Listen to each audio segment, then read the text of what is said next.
What happens when truths and lies intertwine in a game of power and love?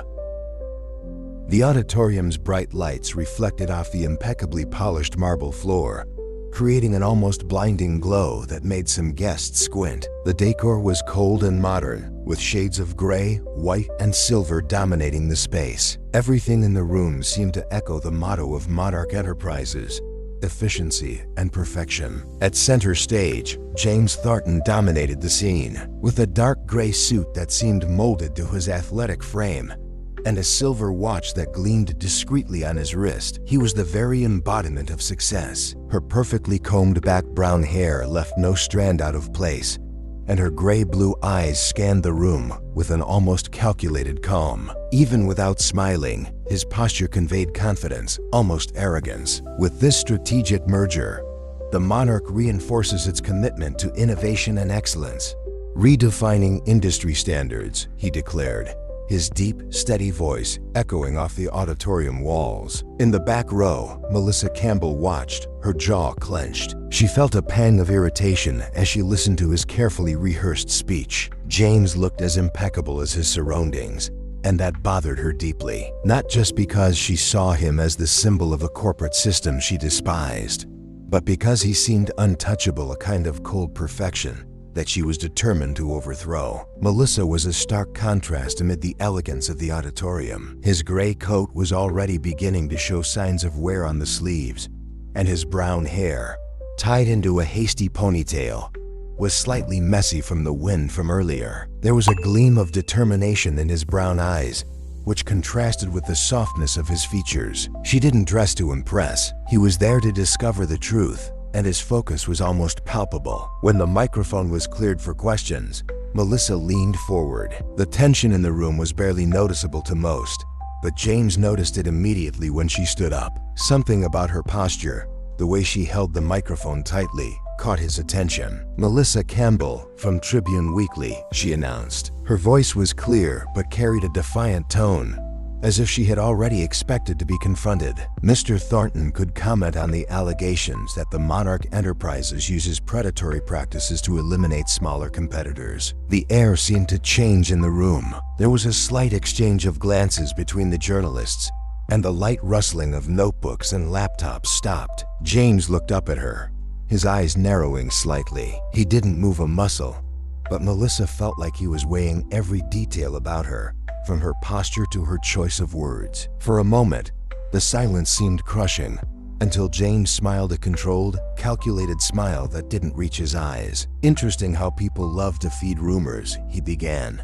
his voice as firm as before, but with a tone that now sounded almost patronizing. "The Monarch has always operated within the highest ethical standards. If you have hard evidence, I'll be happy to review it. If not, perhaps we should discuss issues more relevant to the public." Some muffled laughter echoed in the room. Melissa felt her face heat up, but she didn't look away. She knew he was trying to intimidate her, but he wouldn't give her the pleasure. "So you categorically deny that intimidation practices were used against the Nova Tech Solutions before the acquisition?" This time the reaction was more subtle, but James blinked slowly, as if carefully considering his response. He tilted his head to the side slightly, studying her. "I categorically deny it," he replied, pausing between words. "And I suggest you look for more reliable sources for your information, Miss Campbell." There was more laughter, but this time Melissa realized they weren't laughing at her.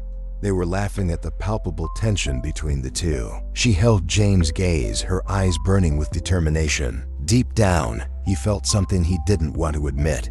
He was more difficult to face than he had imagined. There was an intensity in the way he looked at her, as if he were trying to figure her out, which made her feel exposed. Later, Melissa sat on a worn wooden bench in the makeshift waiting room at the Boston airport. The smell of old coffee hung in the air, mixed with the smell of wet snow brought by passengers. The huge windows showed a view of cars stuck in snow and signs frozen by the storm. She adjusted her scarf, pulling it closer to her neck. The snowstorm had paralyzed the city, and she knew she would be trapped there for hours. "Great," he muttered, opening his notebook to reread the press conference notes. James Thornton's face remained vivid in her mind.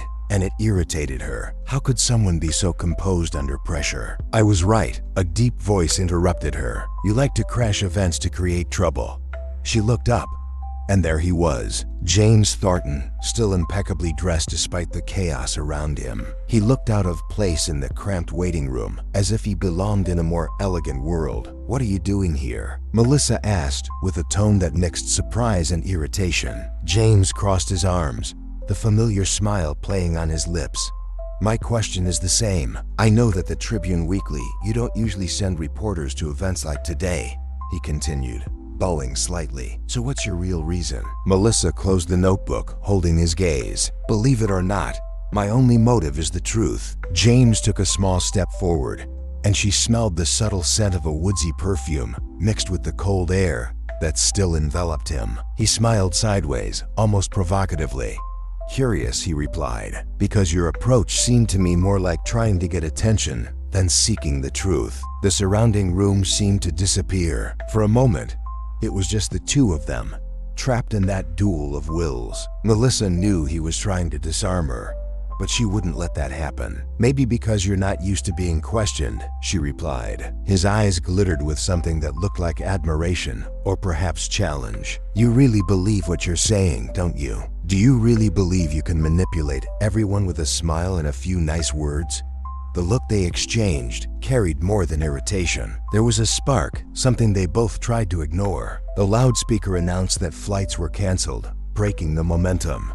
James pulled away, but his cold smile remained. Good luck with the truth, Miss Campbell. And so the first clash ended, leaving the promise that this would be just the beginning. The snowstorm continued to batter the Boston airport, and the chaos in the terminal only seemed to increase. The cold light from the fluorescent bulbs reflected off the wet tile floors, creating an uncomfortable glare that contrasted with the shadows of the crowded passengers. Employees paced back and forth, gesturing as they tried to appease frustrated passengers. Children were crying somewhere in the background, and the heavy air seemed filled with tension, mixed with the smell of reheated coffee and wet shoes. Melissa, however, seemed oblivious to all of this. Sitting in one of the uncomfortable chairs in the makeshift waiting room, she was hunched over her notepad, absent-mindedly biting the tip of her pen. It was a habit she had always had when she was deeply concentrated, and now her gaze on her notes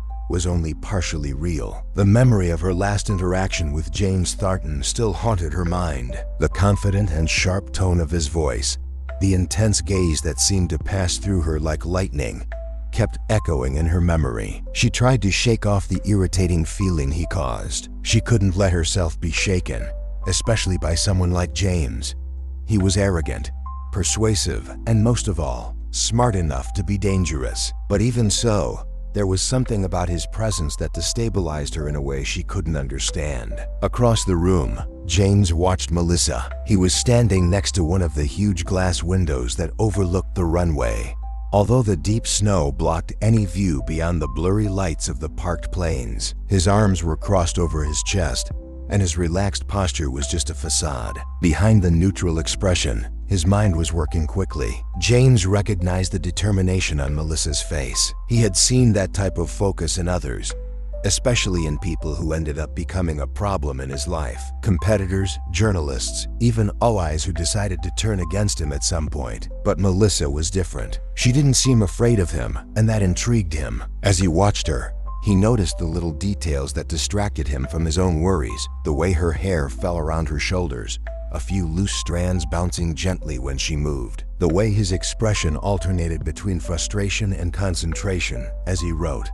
She was an enigma, and that bothered him. Not because he found her a real threat, but because she awakened a curiosity in him that he rarely felt for anyone. Melissa looked up suddenly, and their eyes met. For a moment, the chaotic sound of the airport seemed to disappear, and all that was left was the intensity of that moment. James didn't look away, and neither did she. It was as if they were both trying to read each other, decipher what exactly was going on there. Time slowed down, but it was Melissa who broke eye contact, returning her attention to her notes with a rehearsed speed. James allowed himself a small smile, barely noticeable but full of meaning. He knew that that meeting of eyes was not accidental, and the way she reacted only reinforced his conviction that there was something in her that was worth discovering. Melissa, in turn, struggled to ignore the uncomfortable feeling of being analyzed. She could feel the weight of James' gaze, even without looking at him. Her fingers tightened around the pen, an involuntary reflection of her determination not to allow him to have any power over her. Later, while they were both in line for coffee, the inevitable happened. James, as if waiting for the right moment, stood beside her. His presence was striking, as always, and Melissa noticed the light woodsy aroma of his perfume, mixed with the smell of coffee coming from the machines ahead. "I hope the coffee here is as bitter as the questions you ask," he commented, his tone casual but laced with sarcasm. Melissa looked up at him, an expression of irritation mixed with defiance. "Maybe I should ask if you prefer sugar," she replied quickly, without missing a beat, "since you seem so used to smoothing things over." James laughed, but it was a low, restrained laugh, as if he enjoyed the verbal duel. "Interesting. Not only do you ask incisive questions, but you also have quick responses.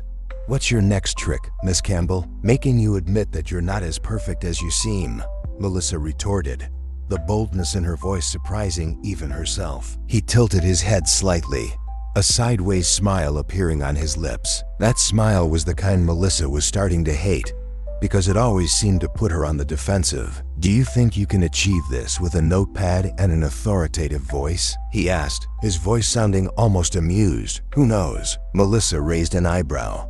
"I already got you to notice me." The answer came out before she could think about the implications, and the meaning of the sentence hung in the air between them. For a moment, the sarcasm disappeared, and they were both silent. James watched her closely, his eyes now more serious, while Melissa looked away, feeling her face heat up. "You're right," said James, his voice lower.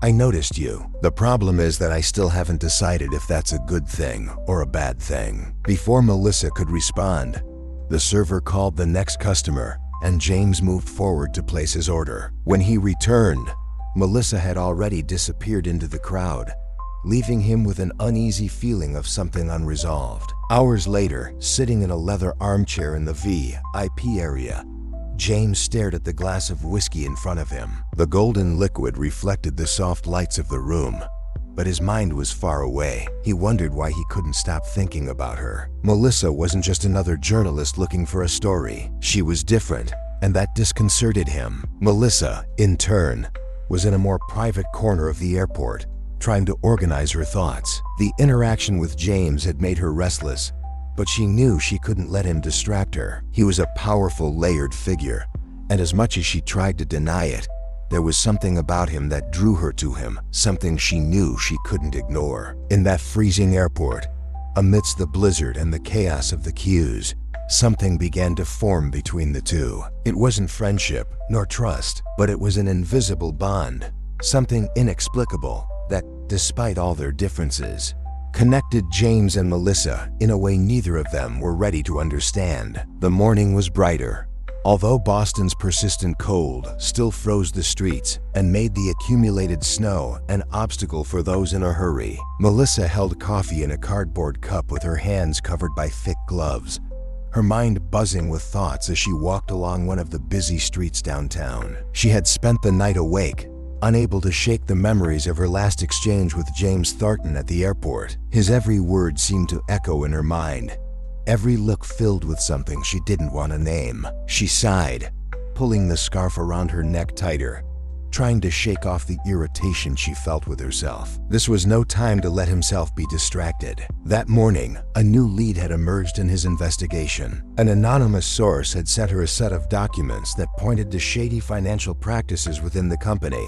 Monarch Enterprises. Not exactly conclusive evidence, but enough to warrant further questions. More discomfort for James Thornton. The problem was that the key to confirming what she suspected seemed to be at an exclusive event organized by herself, Monarch, a closed business conference for investors and strategic partners. Melissa knew that if she could get in, she could gain valuable information. But how could she, a journalist who had already made an unwanted impact on James, get past the security checkpoints. She knew she would need a plan. So that afternoon, I was sitting in a small cafe next to the building where the event was taking place. The place had a strong aroma of freshly ground grains and warm croissants. Melissa scribbled frantically in her notebook, considering ways to sneak in without being noticed. But no matter how hard he tried, all the ideas seemed too risky or simply unfeasible. It was then that the unexpected happened. The shadow that fell over her desk caused her to look up, only to find James Thornton standing there. He was impeccable again, with a dark gray overcoat that looked tailored and a black scarf wrapped elegantly around his neck. His blue-gray eyes were fixed on her, with an expression that mixed curiosity and amusement. "Are you really following me, or is this just a poorly planned coincidence?" he asked, tilting his head slightly as he sat down in the chair across from her without asking for permission. Melissa closed the notebook tightly, feeling the blood rush to her face. "I could ask the same thing. Boston is big enough for us to avoid accidental encounters." James rested his elbows on the table, leaning forward. There was something in his tone that was almost casual, but his eyes remained attentive, studying every detail of her. "You're clearly planning something, and considering your recent history, I'm willing to bet it involves the event of Monarch tonight. You have a huge ego if you think everything I do revolves around you," Melissa countered, even though she knew he was right. James gave a small smile, that smirk that Melissa was beginning to recognize as her favorite trick for disarming others. "And you have a talent for evading direct answers." Melissa was about to protest, but he raised a hand, cutting her off before she could speak. "It doesn't matter. I'll make it simple for you. I know you want to join the event, and I'll let you in." She blinked in surprise. Was this a trap? His expression seemed genuine, but Melissa knew that James Thornton never did anything without a clear purpose. "Why? To keep me under surveillance?" "Exactly," he admitted, bluntly. "And to ensure that while you're there, you don't do anything that might jeopardize the company. You are allowed to watch, but under one condition." Melissa crossed her arms, feeling her anger rising. "And what would it be?" James leaned back in his chair, staring at her. "You will tell me your sources. Who is passing this information to you? If you are so committed to the truth, you should have no problem being transparent." Melissa laughed, but the sound came out more like an exasperated sigh. "You're unbelievable. I knew you weren't the type to make concessions without expecting something in return. Why would I trust you? Because in the end, you want answers as much as I do," he replied calmly. "What if someone inside the Monarch is trying to harm the company? That means there is a traitor. It might be in your interest to find out who it is." Melissa hated to admit it, but he was right. Although her goal was to expose the truth, she did not want to be manipulated by sources with their own agendas. The risk of being used as a pawn in a bigger game was something that always haunted her in her profession. She remained silent for a few seconds, weighing her options. James didn't rush her. He just watched, as if he knew she would eventually agree. "Okay," Melissa said finally, her voice thick with reluctance. "I accept, but only because this is the best chance I have of finding out what's really going on. And you're not going to control me, Thornton." James leaned forward again, the smile returning to his lips. "We'll see." That night, Melissa arrived at the event feeling like an imposter. The ballroom was stunning, with huge crystal chandeliers hanging from the ceiling and tables covered in silk tablecloths. The air was filled with expensive perfume and champagne served in shiny glasses. Everything seemed meticulously planned to impress. She walked around the area cautiously, staying in the shadows whenever possible. James, however, seemed right at home, moving from one group of people to another with the ease of someone used to being the center of attention. Eventually, he approached her, a glass of champagne in hand. "Are you enjoying the party, Miss Campbell? If you think you're going to distract me with luxurious parties, you're very mistaken," she replied, with an acid tone. James laughed softly, but before he could respond, something caught his attention. He turned slightly, eyes fixed on a man across the room. Melissa followed his gaze and saw a familiar face, someone she recognized from her investigations. "You know who he is, don't you?" Melissa asked, lowering her voice. James didn't respond immediately. When he finally looked at her, There was something different about his expression. You'd better not get involved with him. There's more at stake than you realize. Before Melissa could insist, James walked away, leaving her alone in the crowd. She felt a mix of frustration and curiosity. Something was definitely wrong, and she knew she couldn't trust James completely. But for now, she needed to play by his rules. The event hall seemed more vibrant as the night progressed. The light from the crystal chandeliers fell in golden cascades across the room, reflecting off the champagne glasses and the metallic shine of the expensive jewelry that adorned the guests. Melissa felt the weight of that world around her, an environment of power and opulence to which she did not belong and frankly despised. The soft smell of imported perfumes mixed with the subtle aroma of appetizers passed by impeccably dressed waiters, while the sound of subdued laughter and controlled conversations filled the space. She was leaning against one of the hall's pillars, with a glass of water in her hands, while her attentive eyes analyzed every movement around her. She wore a simple black dress, rented at the last minute, which had none of the glamour of the pieces shown by the other women at the party, but it was enough not to draw unwanted attention. Her hair was tied up in a loose bun, a few strands falling in front of her face, which added a casual charm to her appearance, even though she wasn't trying to impress anyone. Or maybe she was, and she just refused to admit it to herself. His eyes focused on a man a few feet away, the same man James had pointed out earlier. He was talking to a small group. His posture was relaxed, but Melissa noticed the excessive care in his body language, like someone who knows they are being watched. This was the man the anonymous source had mentioned, someone who could be directly linked to the accusations against the monarch. It was her chance to get information, but she knew she needed to tread carefully. As she considered her options, Melissa felt a presence at her side.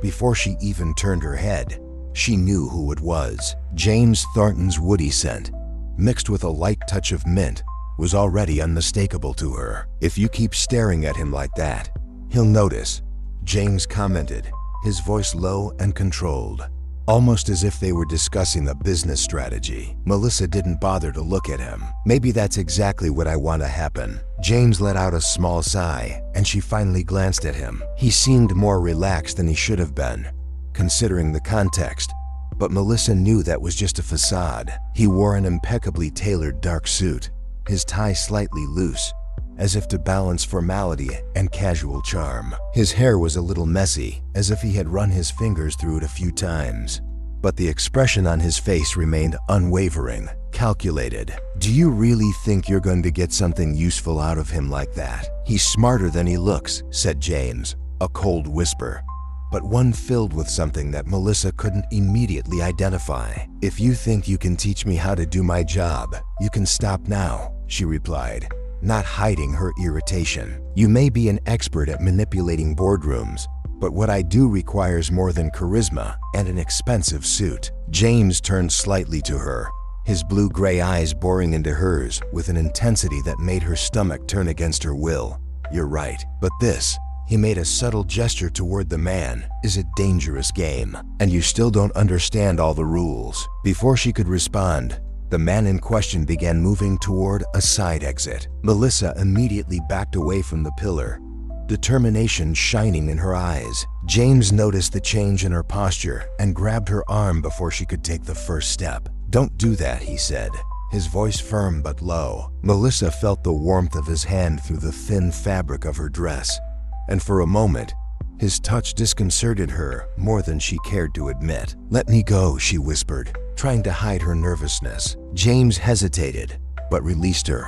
"If you cause a scene, I won't be able to help you. And believe me, you're going to need my help." She ignored the warning and followed the man through the side exit, determined to get some concrete information. The door led to a less lit hallway, with a series of closed rooms that were probably used for private meetings. The man stopped at one of them, quickly looking around before entering and closing the door behind him. Melissa approached silently, adrenaline pumping through her veins. Pressing herself against the wall, she tried to hear what was being said inside. The man's voice was low, but she managed to catch a few words, mentions of contracts, suspicious payments, and something that sounded like blackmail.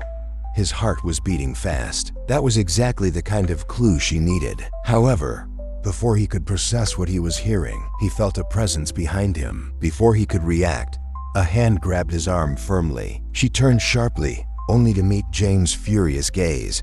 "Are you completely crazy?" he whispered, his voice low but filled with anger. "Do you know what might happen if they realize you're here?" "I don't need you to save me," Melissa replied, pulling her arm back. "No, but you definitely need someone to keep you from destroying yourself," he countered. Before they could continue, the door to the room opened. James reacted quickly, grabbing Melissa around the waist and pulling her closer, turning her so that she was partially hidden by him. She tensed at the touch but didn't have time to protest. The man left the room, casting a suspicious look in their direction. James, however, remained calm. He enveloped Melissa in a way that seemed almost casual, as if they were sharing an intimate moment in the hallway. "Excuse me," James said to the man, his voice thick with courtesy. The other man looked at them for a few more seconds before heading down the hall. As soon as he disappeared, Melissa abruptly pulled away from James. "What do you think you're doing?"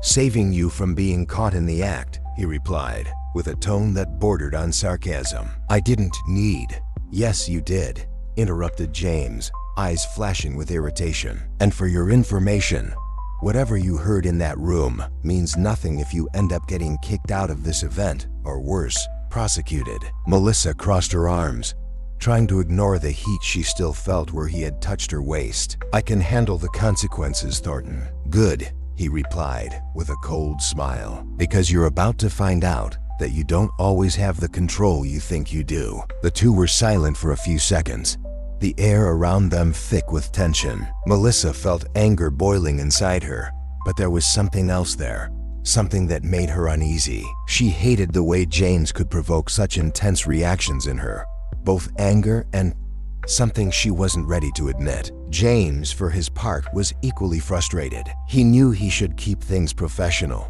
but he couldn't ignore the fact that Melissa's closeness was affecting him in ways he couldn't understand. She was irritating, stubborn, and incredibly brave, and somehow, all of this made her even more fascinating. They finally returned to the hall, each trying to ignore the inner turmoil they felt. But they both knew something had changed. The teasing between them continued, but now there was a spark that neither of them could deny. The night was colder than usual, and the sharp New York breeze seemed to find every crevice of Melissa's coat as she hurriedly walked through the streets lit by the bright signs of the surrounding buildings. The city's signature scent, a mix of exhaust fumes, hot pretzels, and the metallic touch of winter filled the air. But Melissa barely noticed. His mind was in another direction, absorbed by a mixture of frustration and intrigue. Hours earlier, she had finally gotten her hands on a new clue about the Monarch Enterprises. A confidential document he had obtained from his anonymous source indicated that in recent months, several high-value financial transactions were being funneled through shell companies. On paper, everything looked clean, but the money trail suggested something bigger. For the first time, however, the evidence seemed not to point directly to James Thornton as the author. That didn't make him innocent, but it raised a nagging question. Who within his own company was moving in the shadows? Melissa arrived at the restaurant a few minutes early. The place was chic and reserved, a stark contrast to the hustle and bustle outside. Golden globe chandeliers hung low, casting a warm light that reflected off the wine glasses placed on the tables. The aroma of melted butter and fresh garlic came from the open kitchen, mixing with the faint smell of polished wood that permeated the room. She handed the attendant her coat, feeling suddenly out of place. She was dressed in a simple but elegant long-sleeved navy blue dress that looked modest compared to the formal outfits other women wore in the ballroom. Her hair was down, falling in soft waves over her shoulders, a choice she had made more out of practicality than aesthetics. James was already there, sitting at a table in the most private corner. He seemed part of the environment, as if the restaurant had been designed to highlight his presence. His black suit was impeccable, and his gray tie, slightly loosened, gave him a casual look without losing a touch of sophistication. He had a glass of wine in front of him, but his gaze was fixed on the menu, his blue-gray eyes scanning the options with the same intensity with which he used to analyze contracts. When he noticed Melissa's arrival, his eyes met hers with an intensity that made her hesitate for a moment. He stood up, always polite, and a short, almost ironic smile appeared on his lips. "Punctual, as always," he said as she approached. "Someone has to maintain discipline around here," Melissa replied as she sat down. He returned to his seat, keeping his eyes fixed on her for a second, longer than necessary, as if trying to read her. Melissa looked away, feeling the familiar wave of irritation he always seemed to awaken in her. The meal started uncomfortably. James insisted on choosing the wine,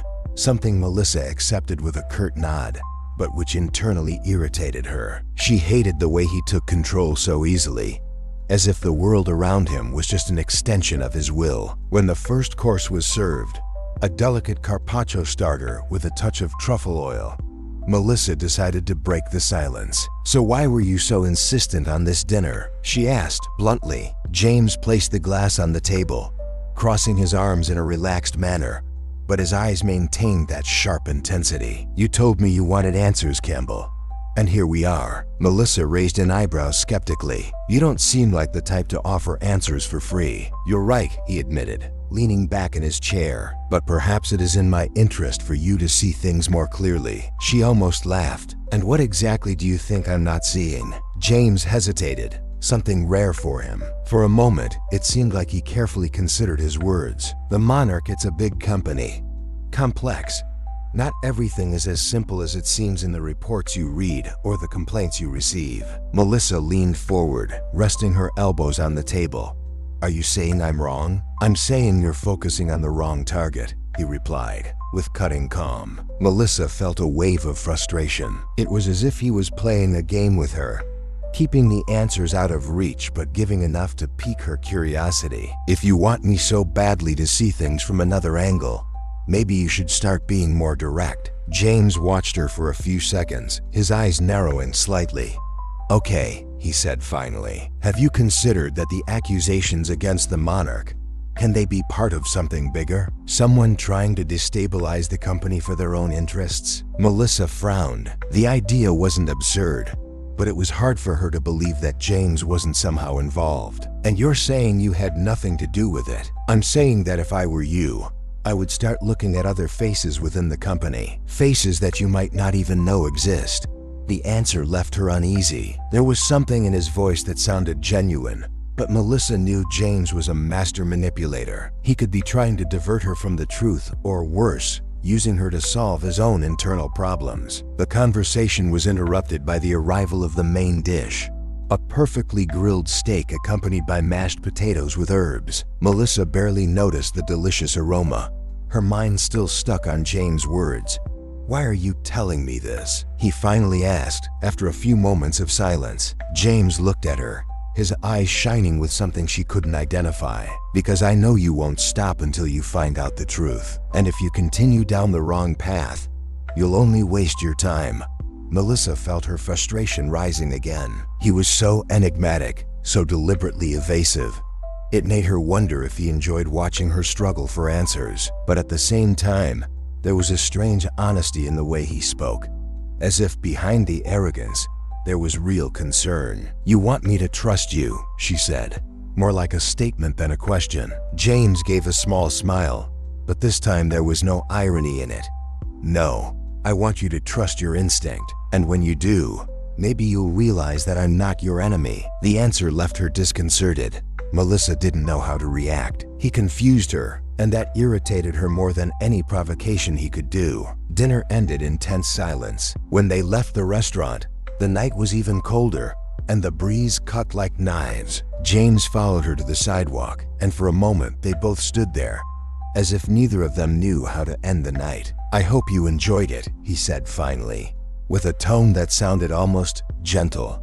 Melissa stared at him, trying to understand what was going on behind that impeccable facade. "I still don't know what to think of you, Thornton." "Then we're even," he replied, before turning and disappearing into the night. As Melissa watched him walk away, she felt a confusing mix of emotions. She still didn't trust him, but for the first time, She began to wonder if she was underestimating the man she had sworn to bring down. The icy wind blew across the avenue, tearing dry leaves from the trees and carrying the smell of imminent rain. Melissa sat in her modest apartment, her eyes fixed on her computer screen as her fingers drummed rhythmically on the edge of the table. The room was silent except for the muffled sound of traffic coming from outside. The lamp beside him cast a warm glow over the stacks of notes, printed documents, and post-its messily pasted onto his pad. She felt the weight of the last few hours, as if each new discovery put even more pressure on her already overloaded mind. The files she had obtained from an anonymous source were now partially deciphered. After hours of crossing data,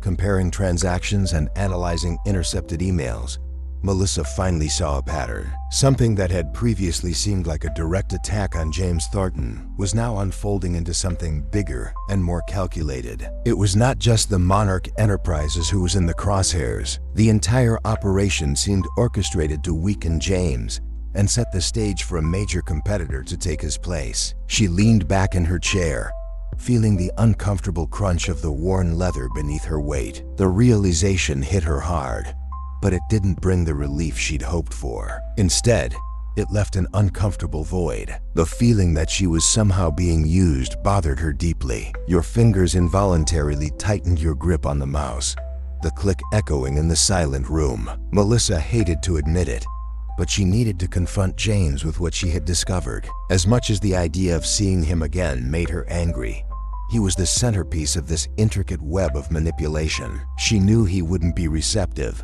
but something in the back of her mind insisted he needed to know. Later that night, Melissa found herself in the lobby of the Monarch Enterprises. The space exuded luxury and sophistication, with shiny marble floors and dark wood-paneled walls that emanated a light, pleasant smell of polished wax. Large arrangements of fresh flowers decorated the space, and soft lighting cast elegant shadows on the columns. The security guard at the front desk looked up, hesitating when he saw her.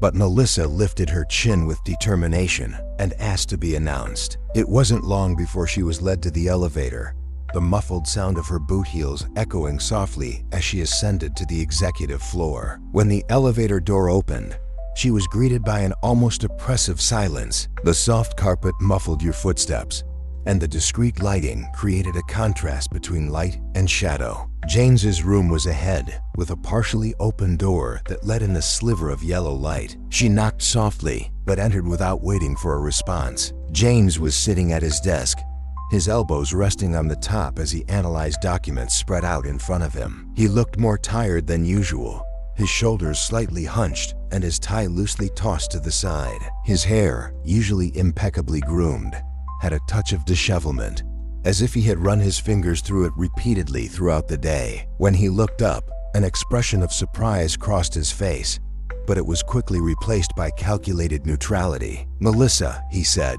with a tone that mixed tiredness and curiosity, "at this hour? I thought you preferred to do your investigations from a distance." She closed the door behind her, ignoring the provocation. "I needed to talk to you in person. It's important." James leaned back in his chair, crossing his arms as he watched her carefully. "Important enough to break into my office? I'm intrigued. Continue."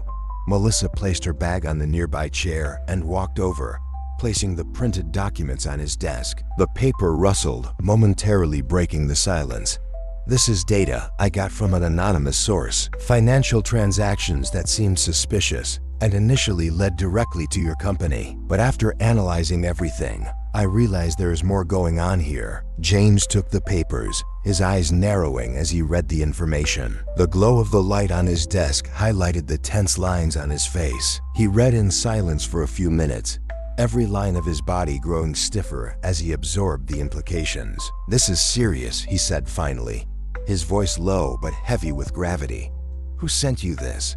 Melissa crossed her arms. "I don't know. It was an anonymous source. But after looking at everything, it seems like someone is trying to create a narrative to bring you and the Monarch while taking advantage of it." James placed the papers back on the table and looked at her. "And you decided to come here and tell me this? Why?" "I thought you liked seeing me in trouble." Melissa huffed, irritated.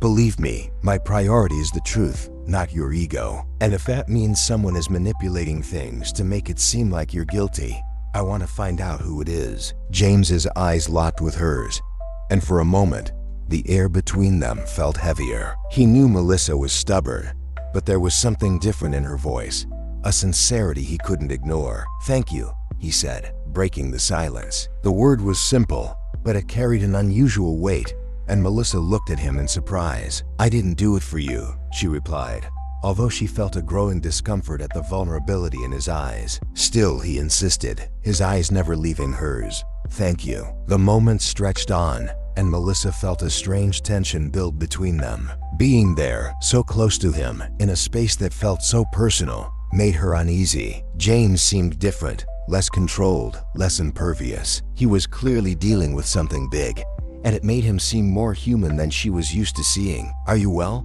she asked, before she could stop herself. The question caught him off guard, and he laughed softly but humorlessly. "Are you always so direct? Would you rather I pretend I'm not seeing the obvious?" He ran a hand through his hair, letting out a heavy sigh. "I'm not used to this." "Not with you. With what?" "With someone caring," he replied, and his honesty completely disarmed her. Melissa didn't know what to say. The man in front of her looked different from any version she had seen before, and it confused her. As much as I wanted to keep him as the untouchable opponent, that moment of vulnerability was undeniable. She looked away, feeling heat rise to her cheeks. "I just want the truth," he finally said. "Me too," he replied, his voice softer this time. They fell silent, the tension between them changing from something aggressive to something Melissa didn't know how to describe. There was a warmth in the room that didn't come from the heating, a connection that neither of them seemed willing to acknowledge, but neither could they ignore. When Melissa finally left the office, the cool air in the hallway felt like a relief. She felt confused, disconcerted, as if something inside her had changed. James, on the other hand, sat in his chair, looking at the papers on the table without actually seeing them. He knew he needed to focus on the bigger problem, but his mind kept going back to Melissa and the way she had faced him with such determination. They both knew that moment was significant, even if they didn't know how to deal with it. The morning light invaded the small cafe in Midtown Manhattan, reflecting off the white china cups and dark wood tables. Melissa was sitting in a far corner, her hands wrapped around a hot coffee that gave off a strong but comforting aroma. His mind was alert, still processing the events of the previous night in James' office. The vulnerable expression she had witnessed from him continued to haunt her thoughts, which made her uncomfortable. She couldn't allow herself to be emotionally involved. James Thornton was still a businessman with a carefully crafted reputation, and, as far as he was concerned, someone who could easily manipulate situations to his advantage. But that unexpected vulnerability, that moment of honesty, had left her torn. As he took another sip of coffee, his cell phone vibrated on the table. A message from an unknown number appeared on the screen, with only the words, "Information about Monarch. Meet me at 2 p.m. at the address below. It's urgent." Melissa narrowed her eyes at the message. The address given was an abandoned warehouse in the industrial part of the city, the kind of place that made your internal alarms go off. But curiosity and commitment to his investigation spoke louder. She put her cell phone in her pocket and finished her coffee, already thinking about how to prepare for the meeting. At 2 p.m. sharp, Melissa parked the rental car near the designated location. The warehouse was as desolate as she had imagined, with gray walls covered in graffiti and broken windows. A metallic smell hung in the air, mixed with the odor of oil and dust. She adjusted her coat, feeling the weight of her surroundings as she approached cautiously. Inside, daylight streamed in through cracks in the walls, illuminating the dirty floor and the remains of cardboard boxes. A man stood in the center, wearing a dark overcoat and a hat that hid much of his face. He looked uncomfortably out of place, as if he knew he was being watched. "Are you the person who sent the message?" Melissa asked, keeping her voice steady as she stopped a few feet away. The man nodded but did not respond immediately. He looked nervous, adjusting his hat and looking around as if waiting for something or someone to appear. "I need assurances that this information won't be traced back to me," he said finally, his voice low and husky. Melissa crossed her arms, feeling her distrust grow.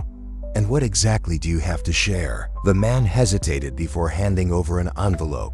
"That's all you need. But know that if this story gets published, there will be consequences." Before Melissa could respond, the sound of footsteps echoed in the empty space. She turned around quickly, feeling her heart racing. But before she could understand what was happening, the man in front of her grabbed her arm tightly. "You should have thought twice before coming alone," he said, now with a threatening tone. Melissa tried to break free, but he was stronger than he looked. Adrenaline shot through her veins as she struggled against him, trying to escape his grip. However, before the situation could get worse, a familiar voice echoed through the warehouse. "Let her go now, or you'll regret it." James Thornton stood there, silhouetted against the light from the entrance. He seemed different from his usual impeccable CEO persona. She wore a long jacket with the sleeves slightly rolled up, and her eyes glowed with a controlled fury that Melissa had never seen before. The man hesitated, but ended up releasing Melissa, taking a few steps back. James approached slowly, each movement calculated. But there was something dangerous about his stance that made the other man retreat even further. "I would suggest you get out of here before things get worse for you," James said, his voice low but full of authority. The man did not wait for further warnings. He ran out the back door, leaving the envelope lying on the floor. Melissa was still panting when James turned to her, his gaze as sharp as his voice. "Are you well?" he asked, and for the first time there was something genuinely concerned in his tone. "I am," she replied, trying to catch her breath. "But what are you doing here?" James tilted his head slightly, as if it were obvious. "I warned you this was a dangerous game, and when you didn't answer my calls this morning, I figured you were getting into something like this." Melissa felt a mixture of irritation and gratitude. "I don't need a protector, Thornton." "No, but clearly you need someone to stop you from making impulsive decisions," he countered, his eyes still fixed on her. She looked down at the envelope on the floor and bent down to pick it up. James watched her carefully, and the silence between them grew heavy. Finally, she straightened up and opened the envelope, finding a series of documents. However, upon examining them, she noticed something strange. The information was vague, with a lot of repeated data and inconsistencies that didn't make sense. It was almost as if the documents had been hastily assembled to appear incriminating. "That's fake," she said, a knot forming in her stomach. James walked over, taking the papers from her hands and analyzing them. "It's a trap," he concluded, handing the envelope back to her. "Whoever sent you here knew those documents wouldn't lead anywhere. They wanted you to be caught red-handed." Melissa felt her face heat up with frustration. "So you're saying this was all designed to discredit me?" "Yes," he replied, his voice calmer now, "and possibly to discredit me as well. But whoever was behind this underestimated you." She looked at him, surprised by his words. James was studying her with an expression she couldn't quite decipher, somewhere between respect and reluctant admiration. "You're smarter than they think," he continued, "but you need to stop acting alone, because next time, there may be no one to intervene." Melissa crossed her arms, trying to ignore the heat that rose to her cheeks. "And what do you suggest? That I trust you?" James gave a small smile, that same smile that irritated her and at the same time disarmed her. "You don't need to trust me, Campbell. Just accept that, for the moment, our interests are aligned." She wanted to argue, but she knew he was right. As much as she hated to admit it, she needed him, at least for now. The two left the warehouse together, the silence between them filled with unresolved tension. Melissa knew she still couldn't trust James completely, but something inside her was beginning to change, and James, in turn, couldn't ignore the growing admiration he felt for Melissa. She was stubborn, brave, and much more perceptive than he expected. Working alongside her wasn't just a necessity, it was something he was beginning to value in a way he didn't want to admit. The sky was tinged with orange hues as the sun began to set behind Manhattan's tall buildings, casting long shadows across the hurried streets. Melissa watched the scene through the window of a taxi, her face resting on her hand as her thoughts wandered to the last few days. Working with James Thornton was something he had never imagined, a partnership that seemed as unlikely as it was inevitable. Now that greater forces had placed them on the same side of this plot, the car stopped in front of the building Monarch Enterprises, and Melissa went downstairs, adjusting her scarf against the cold wind that cut through the city. The entrance to the building was imposing, with the glass doors reflecting the golden glow of the sunset and the lights already on from the offices above. Inside, the atmosphere was hushed by a professional silence, a stark contrast to the hustle and bustle of the world outside. James was waiting for her in the meeting room on the 30th floor. When Melissa entered, she was greeted by the sight of him standing in front of a glass wall that offered a spectacular view of the city. He seemed lost in thought, a tired expression on his well-defined face. He was wearing a dark gray suit with his tie loosened, and the reflection of the city lights shone in his blue-gray eyes, intense even in the midst of his fatigue. Melissa set her bag on the table and pulled out a chair. "Do you always work late like this, or is it just since I showed up to mess up your life?" he asked, trying to ease the tension. James turned slowly, his eyes analyzing her carefully before showing a restrained smile. "My life was already a mess. You just made it more interesting." She rolled her eyes, but couldn't stop the slight blush that rose to her cheeks. He had an annoying way of turning any interaction into a game of teasing that left her both exasperated and intrigued. "Let's get started soon. I don't have all night," she said, regaining focus. James nodded and picked up a folder full of papers before sitting down across from her. The room smelled faintly of leather from the furniture and the hot coffee someone had left on the table. The soft lights created a welcoming atmosphere, although the atmosphere between them was marked by an underlying tension. As they analyzed the documents together, Melissa realized something that until now she had only intuited from afar. James Thornton was not just a cold, charismatic CEO. He knew every detail of his company with precision and passion. It was obvious in the way he talked about numbers, explained processes, and anticipated possible strategies to disarm competitors. There was a gleam in his eyes that belied the idea that he was just another callous executive looking for profit. "You really believe all this, don't you?" Melissa asked, interrupting the flow of her explanations. James looked up, surprised by the question. "Everything what?" "That's it, Monarch. In everything you do. You talk like it's more than a job to you." He placed the pen on the table, his long fingers drumming gently on the glass top as he pondered the question. "For me, it's not just a job. The Monarch, it's something my dad built from scratch." He had little more than ideas and an unwavering desire to prove to everyone that he could do something great. "I grew up watching this, learning what it means to build something that lasts." Melissa didn't expect the sincerity in the answer. James rarely talked about himself, and seeing him open up even this small part of his story made her curious. "And you never thought about doing something different? Something that was just yours?" He laughed softly, but the sound was humorless. "I thought, but every time I tried, it felt like I was betraying his legacy. So here I am." Melissa absorbed those words, surprising herself with the tone of vulnerability he had let slip. The James Thornton in front of him seemed more human than the impeccable man who faced journalists with unwavering confidence. But before he could formulate a response, James returned to his serious and professional posture, shifting his gaze back to the documents. "And you?" he asked suddenly, taking her by surprise. "Why do you insist on this so much? In this search for the truth, even though we know it is dangerous?" Melissa hesitated. It was rare for anyone to ask about her motivations, and even rarer for her to feel like answering them. "I think it's because, for me, the truth was always the only thing that made sense. I grew up in an environment where lies were everywhere, empty promises, appearances. Everything seemed like a facade. So when I got the chance to do something different, I grabbed it hard." James leaned forward slightly, his attention completely on her.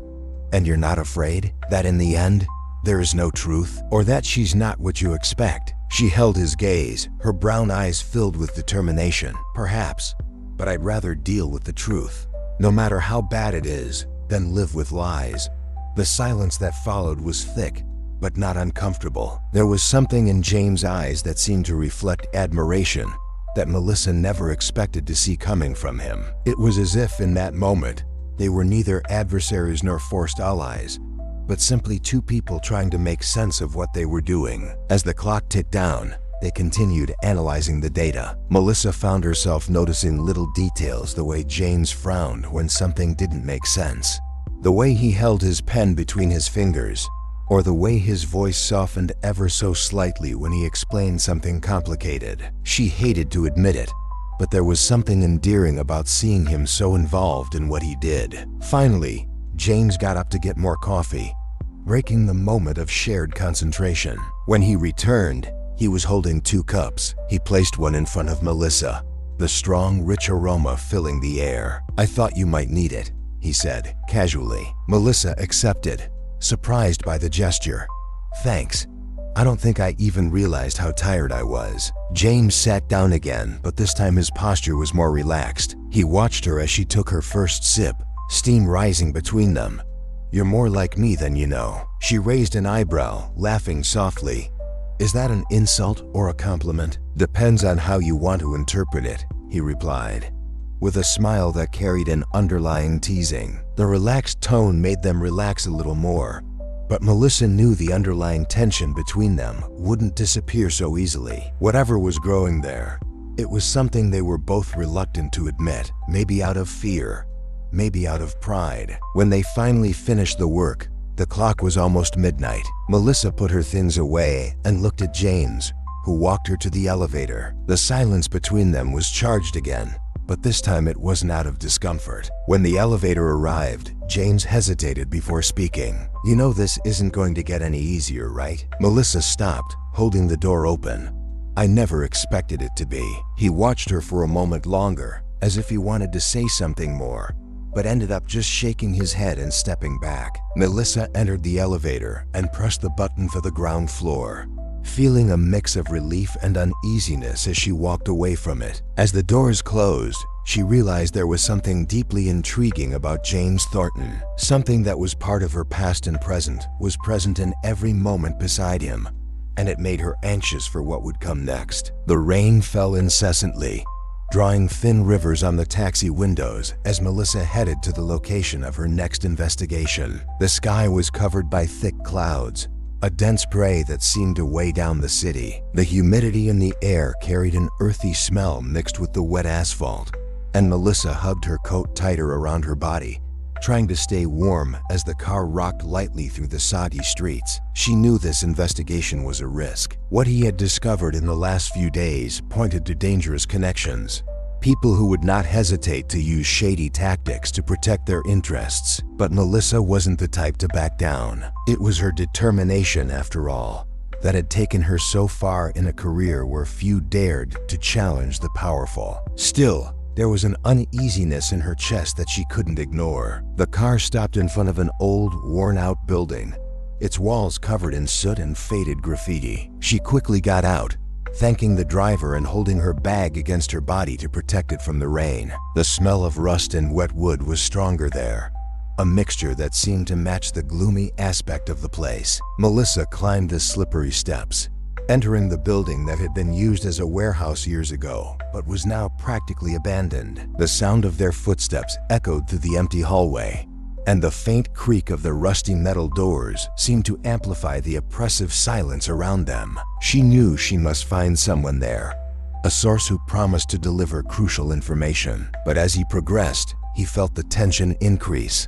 Something was wrong. The room had an unusual stillness, as if the air was still, waiting for something. She stopped in front of a half-open door at the end of the hallway. Inside, the dim light from a hanging lamp swayed gently, casting shadows that danced across the walls. Melissa took a deep breath, trying to calm the adrenaline that was beginning to pulse through her body, and carefully pushed the door open. What she found gave her pause. The room was empty except for a table in the center, where an envelope was carefully positioned. The yellowed paper seemed out of place in the desolate environment, but something about it caught his eye. As he approached, he heard a faint sound coming from the hallway, like the click of a boot against concrete. She froze, her instincts immediately alerting her to danger. When he turned around, he saw the silhouette of a man standing at the entrance, and before he could react, he charged towards him. Melissa tried to run, but tripped over a loose piece of wood on the floor, falling hard against the rough floor. The impact knocked the air from her lungs, and pain radiated from her shoulder as she tried to stand. The man approached quickly, and she felt her heart race. But before he could reach her, A familiar voice echoed down the hall. "Hey, get away from her." James Thornton appeared in the doorway, his presence as commanding as ever, but now with a fierce intensity that Melissa had never seen. He was without a coat. His white shirt was partially wet from the rain, sticking to his body. His blue-gray eyes glowed with suppressed fury, and his rigid posture indicated that he was ready for anything. The man hesitated for a moment, but James didn't wait to act. He lunged forward, grabbing the intruder by the collar and pushing him against the wall with enough force to make him flinch. The sound of the impact echoed through the room, and the man, realizing he had no chance, fled down the hallway. James immediately turned to Melissa, who was still on the floor, trying to catch her breath. He knelt down beside her, his eyes now filled with concern. "Are you well?" he asked, his voice softer but still filled with urgency. Melissa nodded, but there were tears in the corners of her eyes, caused by both pain and shock. "I tripped," she said, her breathing still ragged. James ran a hand through his wet hair, clearly frustrated. "You shouldn't be here alone. How many times do I have to tell you this is dangerous?" "I didn't ask for your help, Thornton," she replied, her tone more defensive than she intended as she tried to stand up. He helped her, holding her tightly by the arms. "No, you didn't. But if I hadn't been here, what do you think would have happened?" Melissa looked at him, feeling a mix of anger and gratitude. She hated to admit he was right, but the truth was undeniable. Still, her expression hardened, and she tried to move away from him. "I'm fine," he insisted, but the tremor in his voice gave away otherwise. James didn't say anything for a moment. He just watched her, as if trying to decipher something beyond the words. Finally, he sighed, his posture relaxing a little. "You're incredibly stubborn," he said, but there was something almost tender in his tone. "You're not much different," Melissa replied, with a slight smile that she couldn't contain. The moment that followed was strange. They were so close that Melissa could feel his body heat, even in the cold room. The smell of rain on her clothes, mixed with the light woodsy scent that she was beginning to associate exclusively with James. Their eyes met, and something passed between them, a connection they both felt, but neither was willing to acknowledge. Finally, James looked away, breaking the tension. He cleared his throat and said, "We need to get out of here. It's not safe." Melissa agreed, albeit reluctantly. As they walked down the hallway together, she found herself stealing glances at him. There was something about James that disconcerted her, something that she couldn't fit into the image she had constructed of him. He was more than an ambitious CEO. There was a depth to him she hadn't expected to find. James, for his part, was equally distraught. More and more, he found himself admiring Melissa's courage and determination. She was unlike anyone he had ever met, someone who didn't hesitate to take on challenges, even when she knew she was at a disadvantage, and that fascinated him. When they finally left the building, the rain had eased to a steady drizzle. The sky was still dark, but there was an eerie stillness in the air. Melissa stood on the sidewalk, looking at James as he hailed a car to take them back to town. "Thank you," she said finally, her voice low. James looked at her, surprised by the sincerity in her words.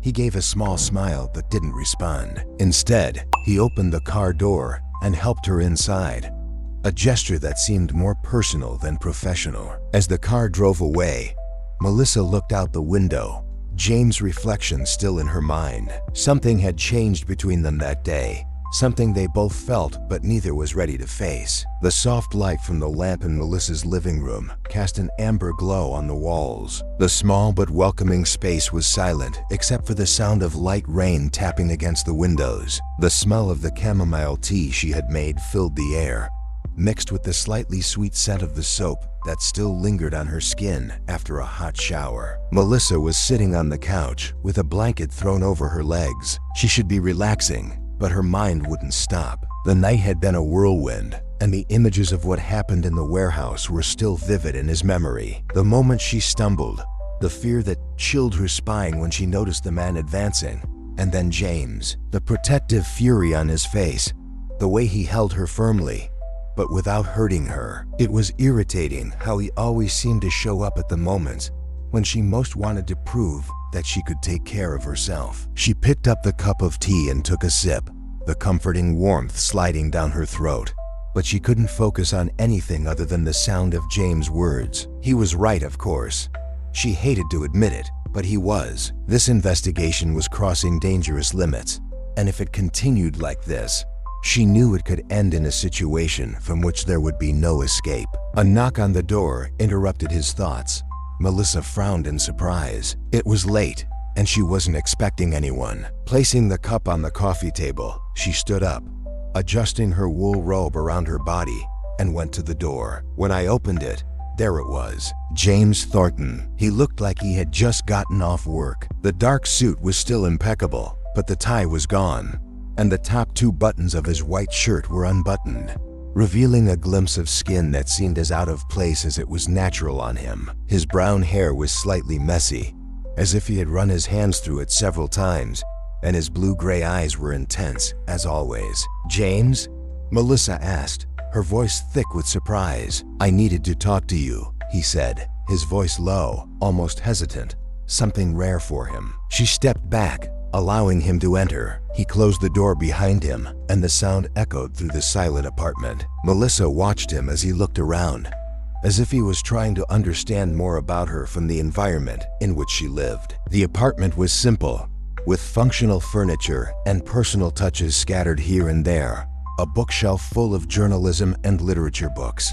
A plant in the window, framed photographs of places she had visited. Everything seemed to reflect Melissa. Direct, without ostentation, but with depth. "Are you well?" he asked finally, turning his gaze to her. "Yes," Melissa replied, crossing her arms. "A little sore, but nothing I can't handle." James sighed, running a hand through his hair. "I was worried.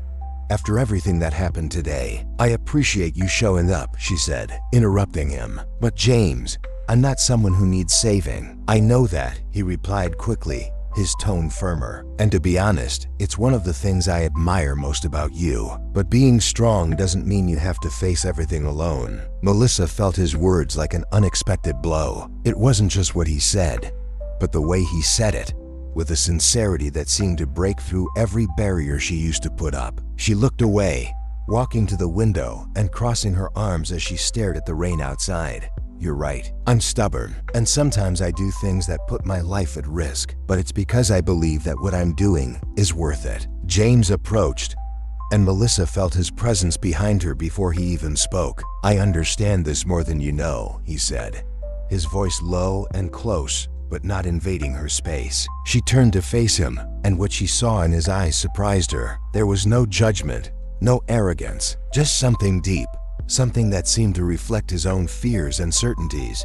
"Why do you care so much?" she asked, her voice softer now but filled with genuine curiosity. James hesitated for a moment, as if carefully considering his answer. "Because I see you. I see the passion you have for what you do, the courage you have to face anything, even when you know you might get hurt. And maybe because you make me want to be different." Melissa blinked, surprised by the confession. The air between them seemed thicker now, charged with something she didn't know how to define. James took a step forward, closing the distance between them.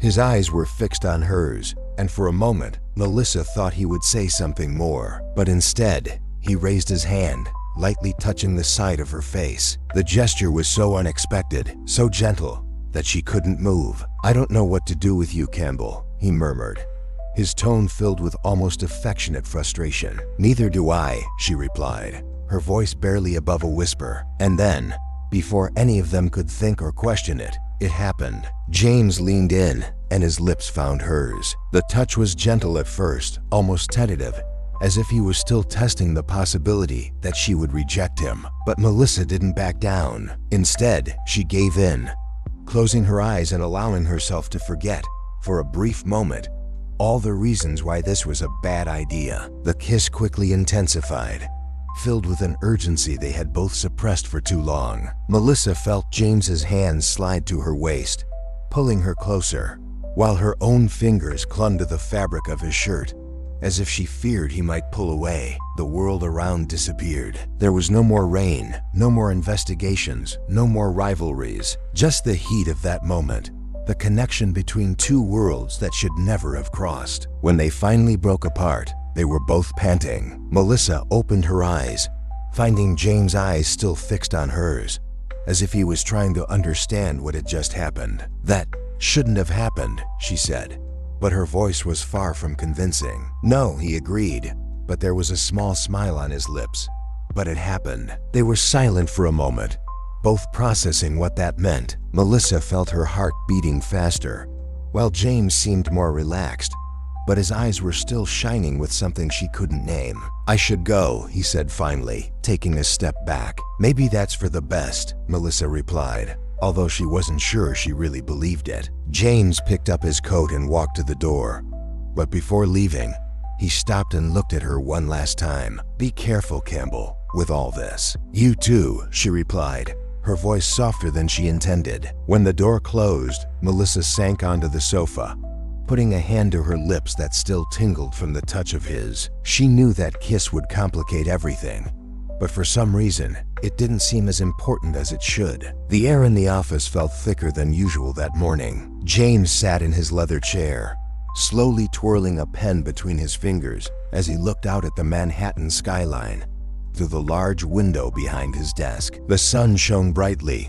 reflecting off the surrounding buildings and creating patterns of light and shadow on the marble floor. Despite the calm scenery, his mind was in complete chaos. The night before haunted him like a living memory. He remembered the touch of Melissa's lips, the way she looked at him right after, surprised and confused, but without a hint of rejection. That brief but intense connection had stirred something inside him, something he wasn't prepared to face. James had always been a man of control, but when he was with Melissa, he felt that control slipping through his fingers. He stood up, adjusting his tie that didn't seem tight enough, and ran a hand through his hair, a gesture of frustration he rarely allowed himself. "I knew that the kiss complicated everything. They were engaged in a battle of egos and investigations, and he feared that Melissa might interpret this moment as an attempt to distract her, to manipulate her emotionally to ease the pressure on him and his company." James hated the idea of being misunderstood,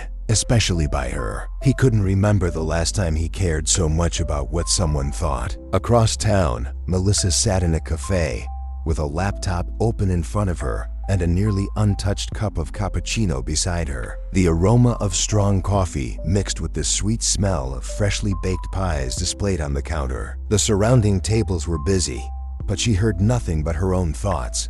The kiss still burned in his memory. It wasn't just the act itself, but what it represented. Melissa had always been good at separating the personal from the professional, but with James, that line seemed blurred. The problem wasn't just the kiss. That's what she felt when she thought about him. She slammed the laptop shut, the sound drawing a few curious glances, but Melissa ignored it. He took out his cell phone and opened the message list. There was one from James sent that morning. "We need to talk." Melissa stared at the message for a few seconds before deleting the notification. She didn't know what to say to him, and honestly, she wasn't sure she wanted to hear what he had to say. There was an internal struggle going on inside her. Part of her wanted to confront him, demand answers, understand what had happened between them. But another part, perhaps the more honest one, was afraid of what this could mean. That afternoon, Melissa finally decided to confront James.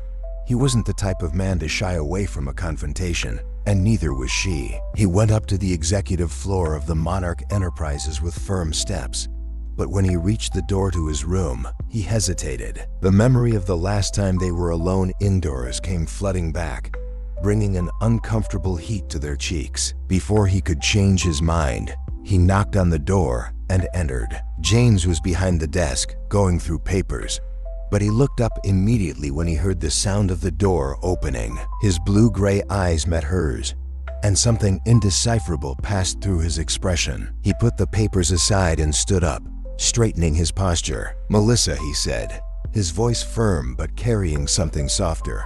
"I figured you would." She closed the door behind her, crossing her arms as she kept a safe distance from the table. "We need to talk about last night." James nodded, indicating a chair, but Melissa remained standing. He sighed, running his hand over the back of his neck. "I'm not going to apologize for this," he began, keeping his tone controlled. "But I also don't want you to take it the wrong way. Interpret wrong? Melissa raised an eyebrow, sarcasm evident in her voice. Like, for example, thinking it was your attempt to distract me, to manipulate me? James clenched his jaw, his frustration visible. I knew you would think so. Do you give me reason to think otherwise?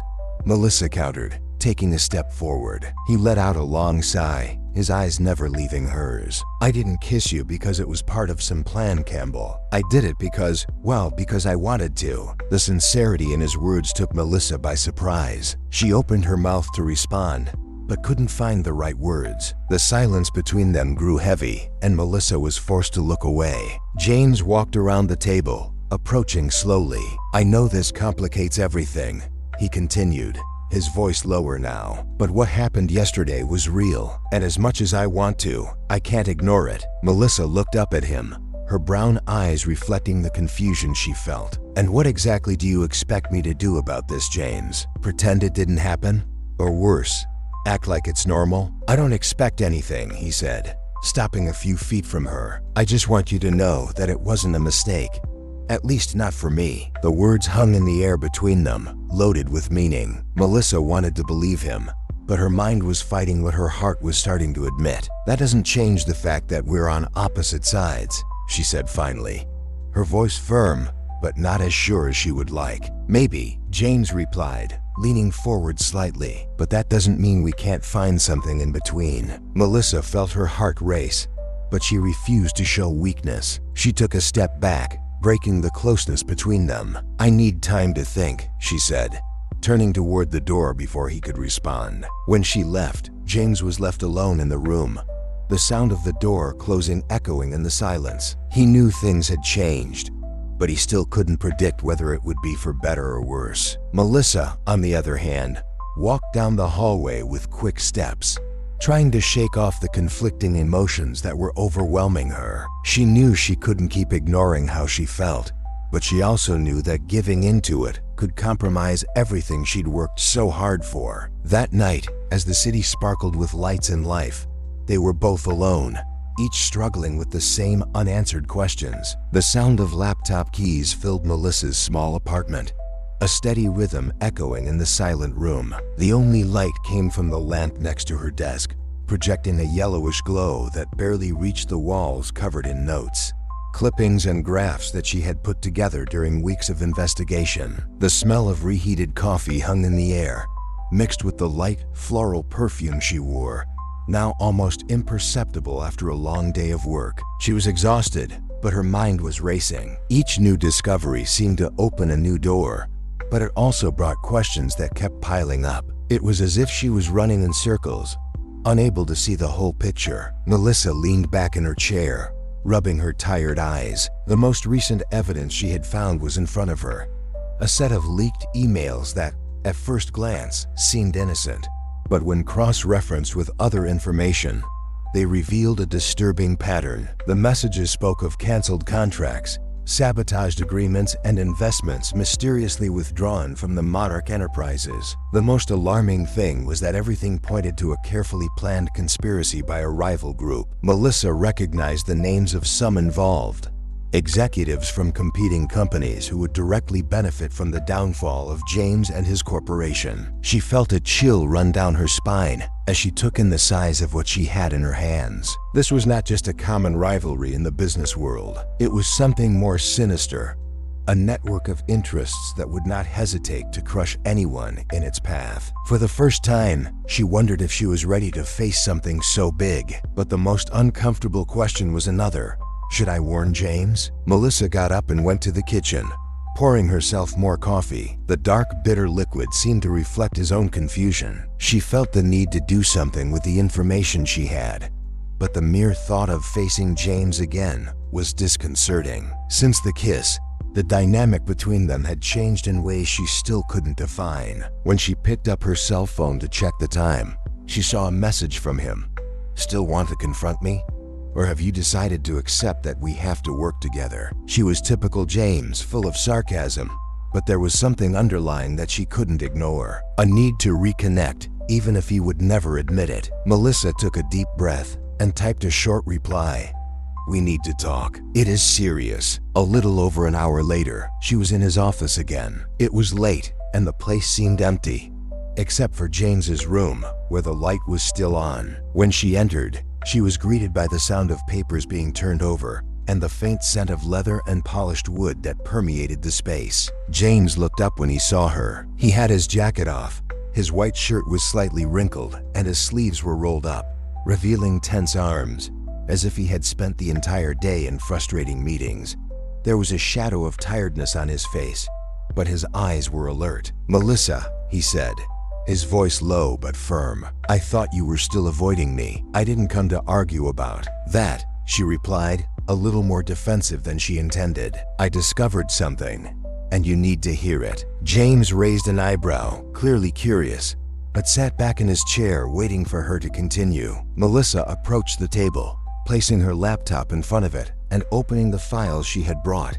"Look at this," she said, pointing to the screen. "It's a series of emails I obtained from an anonymous source. They show a sabotage network aimed specifically at Monarch, and it's not just against the company. They are attacking you." James leaned forward, his tired expression replaced by intense concentration. He began reading, his eyes quickly scanning the words on the screen, and as he went, Melissa could see the tension growing on his face. "This is serious," he said, after a few minutes. His voice had a deeper tone, as if he was processing the magnitude of what he was seeing. "Do you have any idea who is behind this?" "Some names are obvious," Melissa replied, crossing her arms. "Executives from rival companies.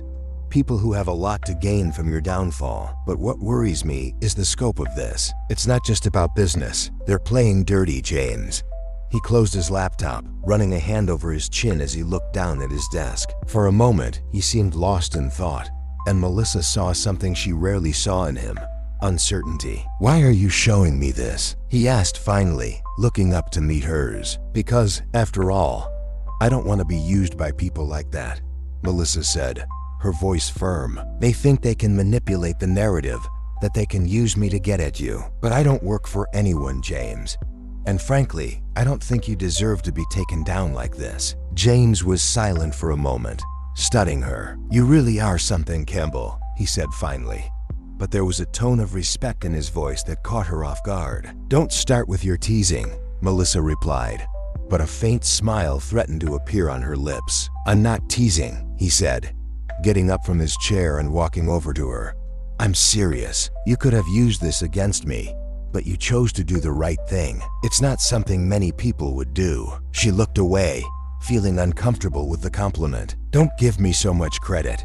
I just want the truth. And it looks like this time that means working with you." James smiled, but it was a genuine smile, without the layers of sarcasm he usually used as a shield. "Then I think we have a deal." Melissa nodded, but something in the air between them changed. The tension was no longer one of antagonism, but of something deeper, something they both felt but were not yet ready to admit. "If we're going to work together," she said, breaking the silence, "we need a plan, and we need to trust each other, at least for now." "I agree," James replied, extending his hand to her. Melissa hesitated for a moment, but finally squeezed his hand. The touch was brief, but there was something about it that made her feel a mixture of safety and uncertainty. As she left the office later, the feeling that something bigger was coming followed her. They were entering uncharted territory, and Melissa knew that, despite all their differences, she needed James as much as he needed her. The gentle aroma of fresh coffee filled the air in the conference room at Monarch Enterprises. Melissa sat at the head of a long glass table,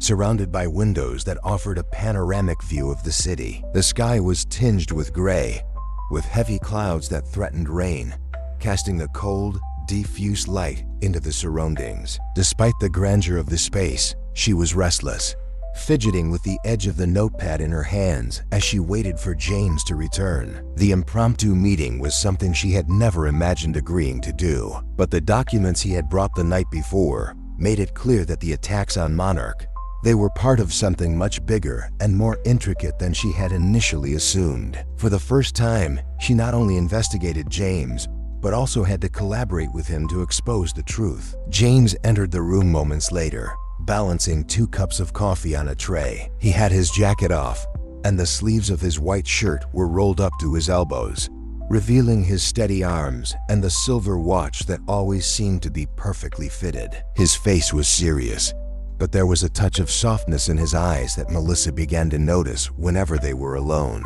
"I thought you might need this," he said, placing a cup in front of her. The strong, bitter aroma rose immediately, a combination of roasted coffee and something that felt calming, almost reassuring. Melissa raised an eyebrow as she picked up the cup. "Are you trying to keep me awake or score points with me?" "Maybe both," he replied with a small smile before sitting down at the table, placing a tablet next to his cup. "I thought we could use a boost of energy.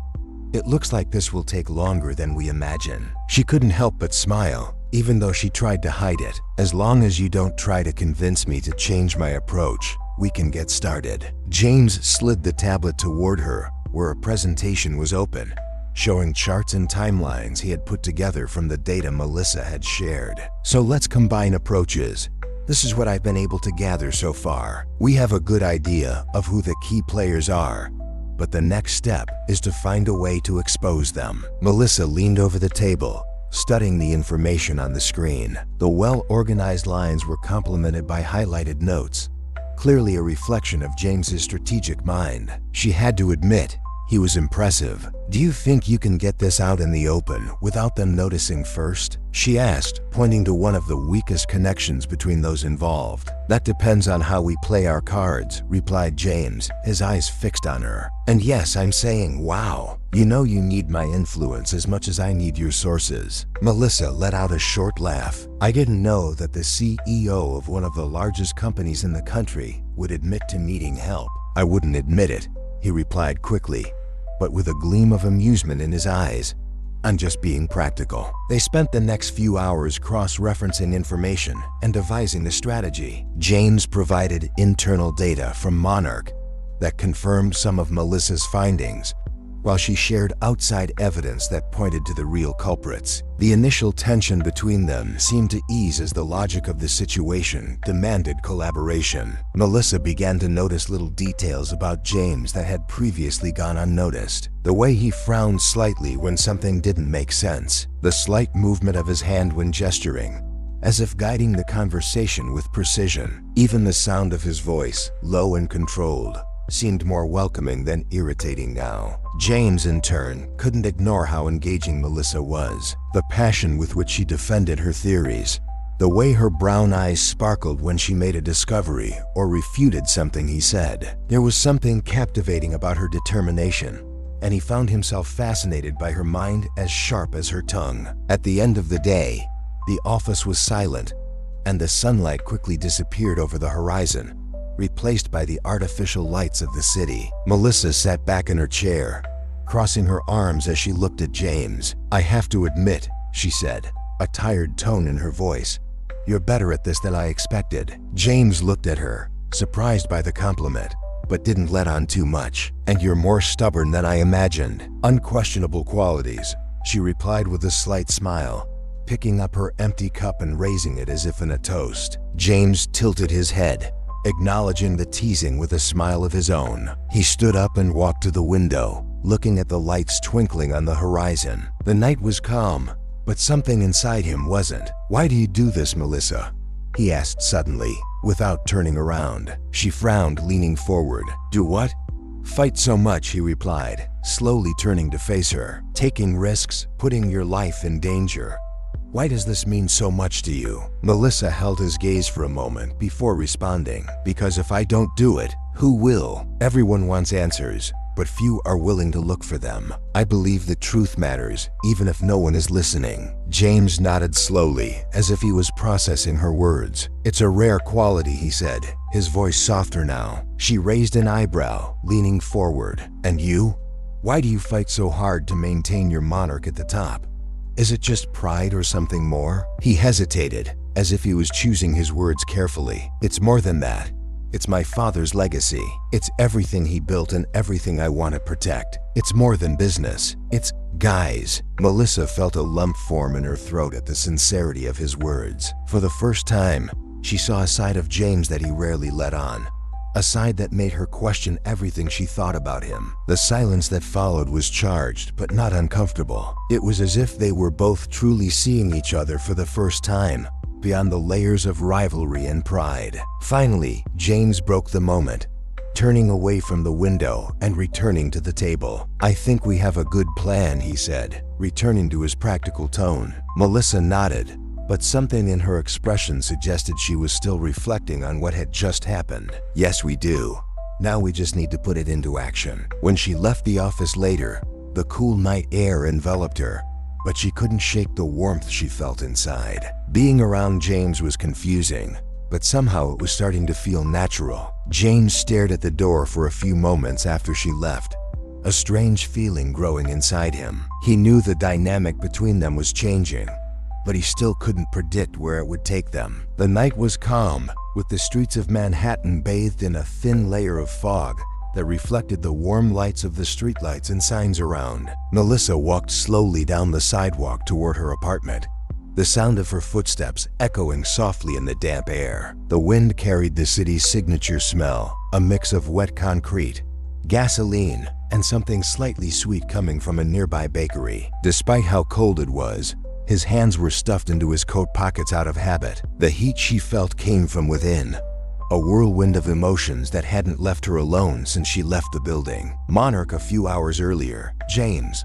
It seemed to have infiltrated every corner of her mind. No matter how much he tried to push the thoughts away, they came back with a vengeance, bringing with them memories of the moments they had recently shared. The casual touch of his hand when passing a file, the timbre of his voice when discussing a strategy, and of course, the kiss. Melissa took a deep breath, the hot vapor from her breath quickly dissipating into the cold air. She hated how this all seemed to be getting out of her control. She had always been good at separating the personal from the professional, but with James, that was impossible. There was something about him, an intensity, a hidden vulnerability that she couldn't ignore. Arriving at the apartment, she turned the key in the lock and entered, being greeted by the light scent of lavender from the diffuser she had left on. He threw his bag on the table and took off his coat, while thoughts continued to swirl in his mind. He sat down on the sofa and picked up his cell phone, looking at it as if it were a dangerous object. An unread message flashed on the screen.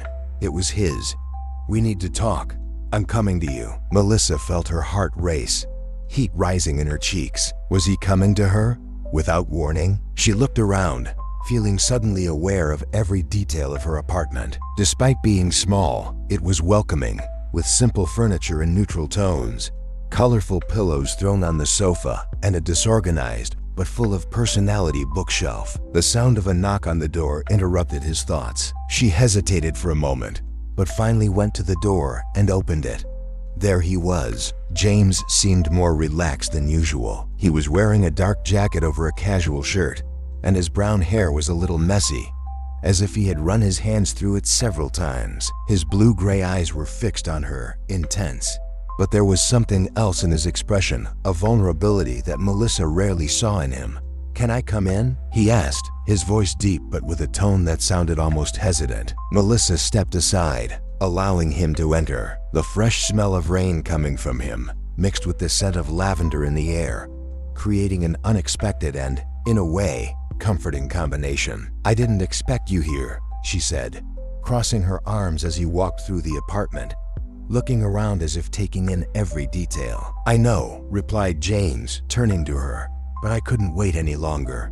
We need to talk." Melissa felt a lump form in her throat. She knew this was inevitable, but she still wasn't prepared. "About what, exactly?" he asked, even though he knew the answer. James took a step towards her, stopping a few meters away from her. "About us." The silence that followed was so intense that Melissa felt as if the very air around them had stopped. She wanted to say something, but the words seemed to stick in her throat. "I tried to ignore it," James continued, his voice quieter now but charged with emotion. "I tried to convince myself it was just a distraction, that you were just a stubborn journalist I needed to keep around to protect my company." Melissa raised an eyebrow, but he quickly raised his hand. "But I was wrong," he said, a brief, humorless smile passing across his lips. "You are much more than that, and I can no longer pretend that I don't feel anything." His words hit Melissa like a direct impact. Her heart seemed to beat unsteadily, and she felt her hands tremble slightly. Part of her wanted to reject what he was saying,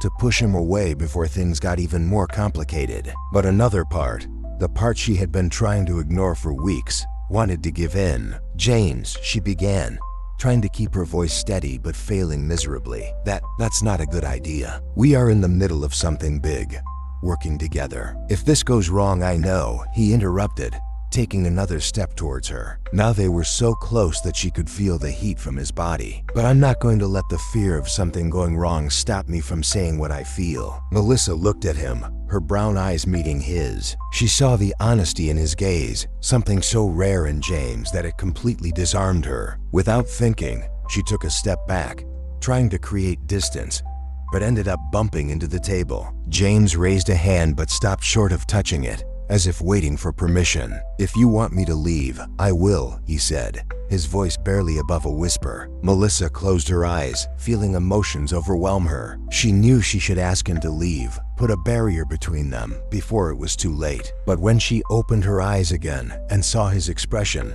she realized it was already too late. Without saying a word, she leaned forward slightly, eliminating the space between them. It was enough for James to understand. He closed the distance, and their lips met in a kiss that was both soft and full of suppressed intensity. Unlike the first, this one was not hesitant. There was a certainty in the way he cupped her face in his hands, as if he was recording that moment in his memory. Melissa felt her own arms come up, wrapping around his neck as she gave in completely to what she was feeling. The world around them disappeared, and all that was left was the warmth and connection between them. When they finally broke apart, they were both panting, but neither backed away. "This isn't going to be easy," Melissa said, breaking the silence. "I never expected it to be," replied James, with a small smile. They were silent for a few more moments, but this time, it wasn't an uncomfortable silence. There was something calm, almost complicit, in the air between them. Melissa knew what had just happened would change everything,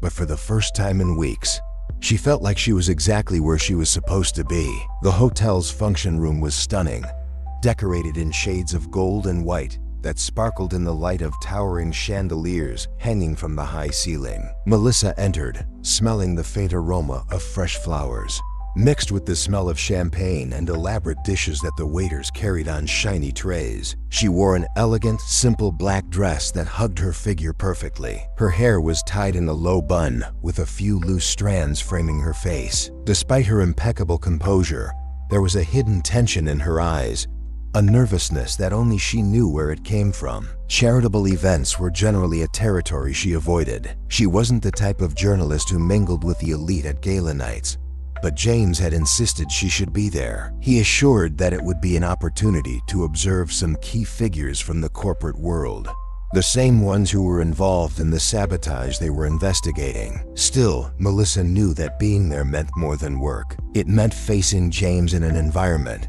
that felt both his and strangely distant to her. She walked around the ballroom, grabbing a glass of champagne from a passing tray and surveying the guests while trying to look comfortable. The calculated smiles, the glamorous dresses, the conversations about investments and acquisitions, everything seemed like a choreographed dance where each movement was carefully planned. And then she saw him. James was standing next to a group of businessmen, wearing a perfectly fitted tuxedo that seemed to highlight every line of his body with almost unnerving precision. He was laughing at something someone had said, but his eyes, always alert, caught Melissa's presence as soon as she entered his field of vision. The change was subtle, but she noticed it. The smile became less automatic, and he tilted his head slightly, as if considering what to do next. It wasn't long before he left the group and walked towards her, attracting discreet glances as he crossed the room. Melissa felt her heart accelerate, but she kept her expression calm,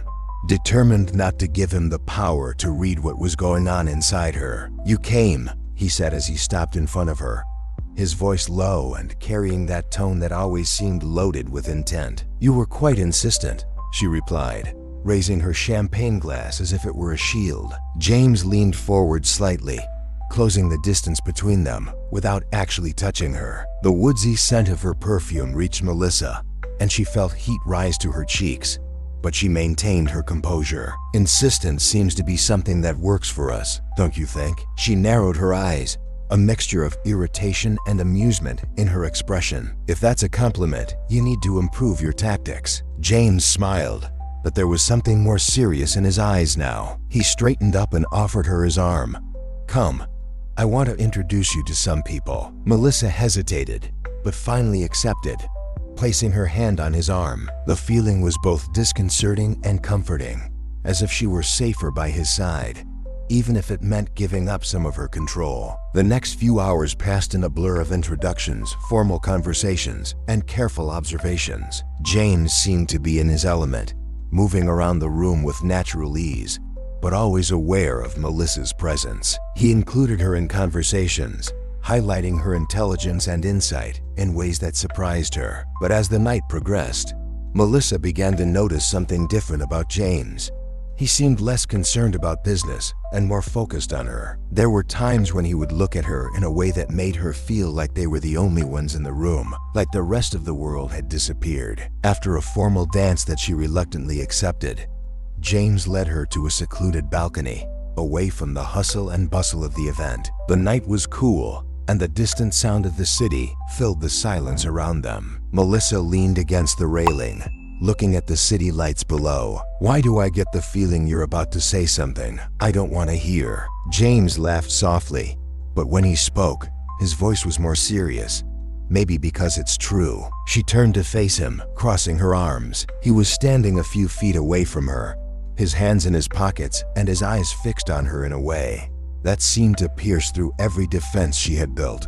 Melissa, he began, his voice low but firm. I know you are hesitating. I know you're afraid that all of this, both of us, could compromise what you believe in. But I need you to know, what I feel for you is real. She felt the ground feel less solid beneath her feet. There was an intensity in his words that disarmed her, an honesty she hadn't expected. James, she began, but he raised a hand, cutting her off. Let me finish, he said, stepping forward. I tried to ignore it. Believe me, I tried.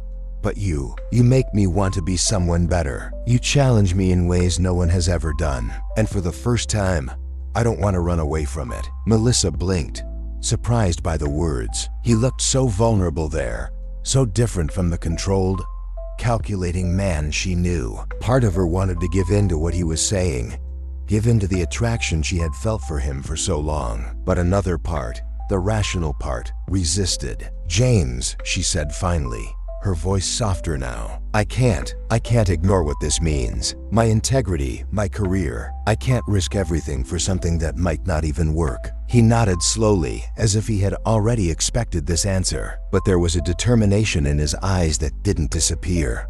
I understand, but that doesn't mean I'm giving up on you. Melissa felt her heart sink. She wanted to believe him, but fear still held her back. The balcony door opened, bringing back the sound of the ballroom, and a guest called James inside. He hesitated for a moment, looking at Melissa as if waiting for some indication, but she just looked away. When he finally left, Melissa stood alone on the porch, the cool wind caressing her face as she fought the emotions that threatened to overwhelm her. The morning in New York was gray, with a light drizzle covering the streets and an icy wind that cut into the skin. Melissa hurriedly walked to the newspaper office where she usually sent her investigative stories, her mind in a whirl. The aroma of freshly ground coffee wafted from a nearby cafe, but not even that comforting smell could ease the tension in his chest. Ever since the night of the charity event, James' words had been echoing in her mind. He had been so sincere, so disarming, and it scared her more than she cared to admit. Melissa had always prided herself on her objectivity,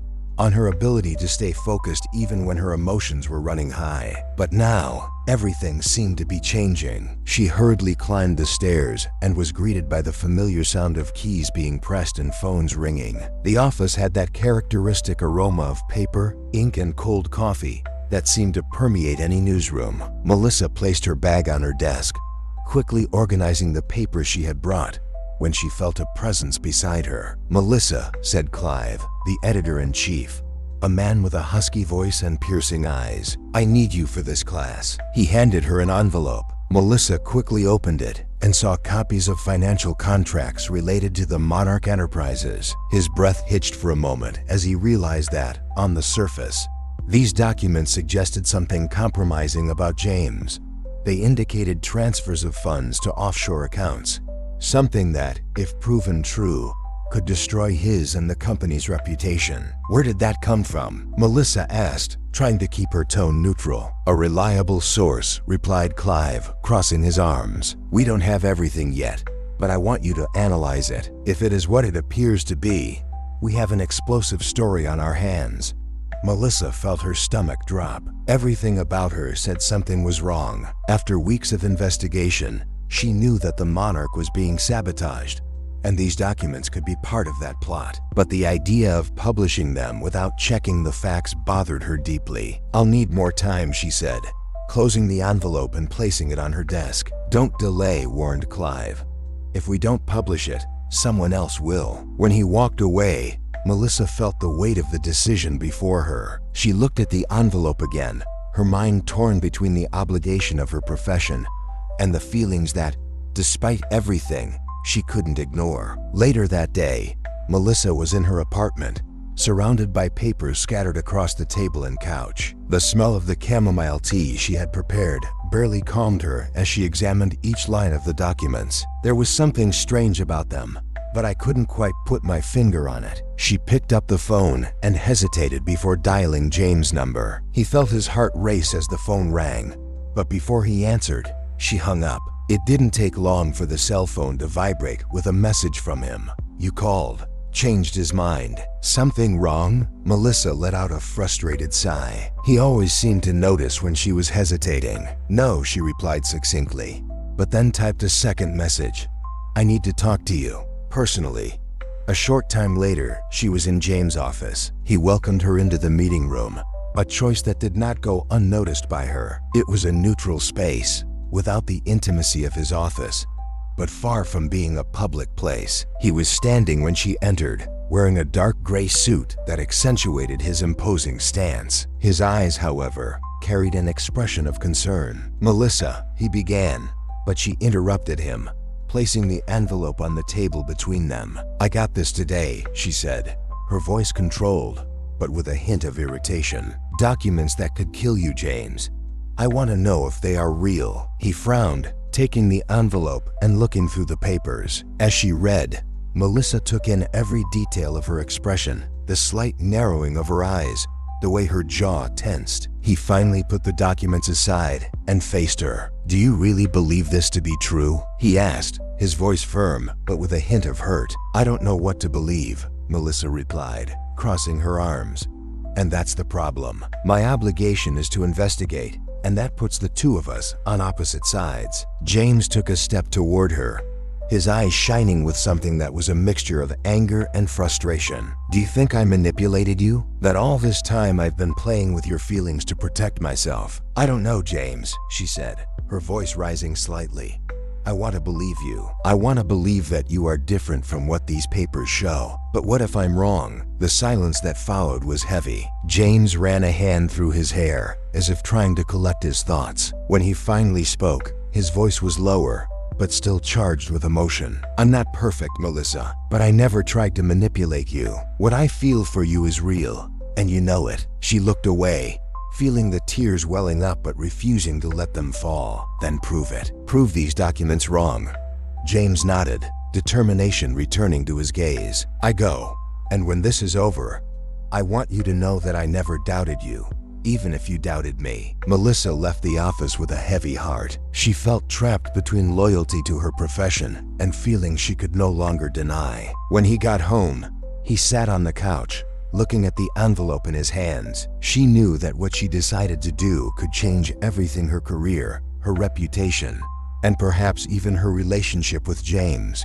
The rain fell with an almost melancholic intensity, beating against the windows of Melissa's apartment in an irregular rhythm, as if it was trying to synchronize itself with the chaos inside her. The drops ran down the glass, distorting the view of the streetlights, which glowed in shades of amber and red. reflecting like flickering stains in the pools of water accumulated on the sidewalk. The familiar aroma of reheated coffee still hung in the air, mixing with the light scent of lavender from the diffuser she had forgotten to turn off. Melissa sat on the couch, her bare feet pressed against the soft carpet, surrounded by papers that testified to her battle to find the truth. But his attention was not on the scattered documents. Her eyes were fixed on the window, where raindrops were collecting and running in unpredictable paths, reflecting exactly how she felt. James' phrase kept echoing in his mind. "I never doubted you, even if you doubted me." It was a truth so simple and so powerful that it pierced every layer of defense she had built. Melissa wasn't someone who easily carried guilt, but at that moment, she felt a tightness in her chest, as if something inside her was on the verge of giving way. The phone was next to her, the screen dark and silent. Melissa took it, tentative fingers sliding across the cool glass as her mind debated whether to call James. Part of her wanted answers, wanted to confront him once again, while the other part, the part she rarely listened to, knew she needed distance. I knew that any conversation at that moment would put her on emotional ground that she wasn't ready to face. Then, the sound of a firm knock on the door interrupted the silence. Melissa's heart raced, and she stood up quickly, her breath catching in her chest. The rain was still pounding outside, and the sound of pounding echoed again, more urgent this time. She crossed the room with slow, almost cautious steps, feeling the weight of anticipation. When she opened the door, the sight of James made her stop for a moment, surprised and at the same time, disarmed. James was completely soaked. His dark hair stuck to his forehead, and water droplets ran down his angular face, highlighting the firm lines of his jaw. He held a black briefcase against his chest, protecting it as if it were the most precious object in the world. His blue-gray eyes met hers with an almost overwhelming intensity, filled with something Melissa couldn't immediately define: desperation, sincerity, or perhaps a mixture of both. "Can I come in?" he asked, his voice hoarse but firm, even with the tiredness evident in his words. Melissa nodded silently, stepping aside to allow him entry. James walked directly to the coffee table without saying anything else. The sound of her wet shoes against the floor reverberated in the room. The smell of rain mixed with the wet leather of his jacket filled the room, creating a contrast with the soft scent of lavender that hung in the air. "You're soaked," Melissa said finally, her voice cutting through the silence. "It doesn't matter," James replied, without even looking at her. He placed the folder on the table with almost reverent care, as if its contents were as fragile as they were essential. "What matters is that you see this." Melissa narrowed her eyes, natural suspicion emerging as she sat on the couch opposite him. James watched her, his expression now softer but still filled with a palpable urgency. "These are internal Monarch records," he explained, pushing the folder toward her. "Bills, contracts, emails, everything you need to verify that those documents you received are fake." Melissa hesitated for a moment, looking at the folder before pulling it closer. "James, if this is confidential, you can't just—" "I can," he interrupted, his voice firm and filled with a determination that surprised her. "And I'm doing it because I trust you." She stared at him, trying to process the weight of those words. "Do you trust me enough to risk your company?" James leaned forward, elbows resting on his knees, moving closer to her. His posture, although relaxed, exuded an almost suffocating intensity. "I trust you more than I trust anyone else, Melissa. I know you are committed to the truth, and if that means risking everything to prove I'm clean, then that's a risk I'm willing to take." Melissa felt the air thicken around them. James' words carried a weight she wasn't ready to bear. It was more than a declaration of trust. It was a gesture of vulnerability that disarmed all his reservations. She opened the folder slowly, the familiar smell of freshly handled paper hitting her nostrils as her eyes ran over the first few pages. Each document was meticulously organized, with detailed notes explaining each transaction, each financial movement. As she read, Melissa could feel James' gaze on her, as if he were trying to decipher her reactions in real time. After a few minutes of silence, she looked up at him. "You understand what that means, right?" she asked, her voice softer now but still carrying a quiet intensity. James nodded slowly, leaning in further. "It means I'm putting my faith in you, Melissa, because I believe you will do the right thing." Melissa was unable to respond immediately. The trust he placed in her was almost overwhelming, but at the same time comforting. It was as if, for a brief moment, the weight of the world was being shared between the two of them.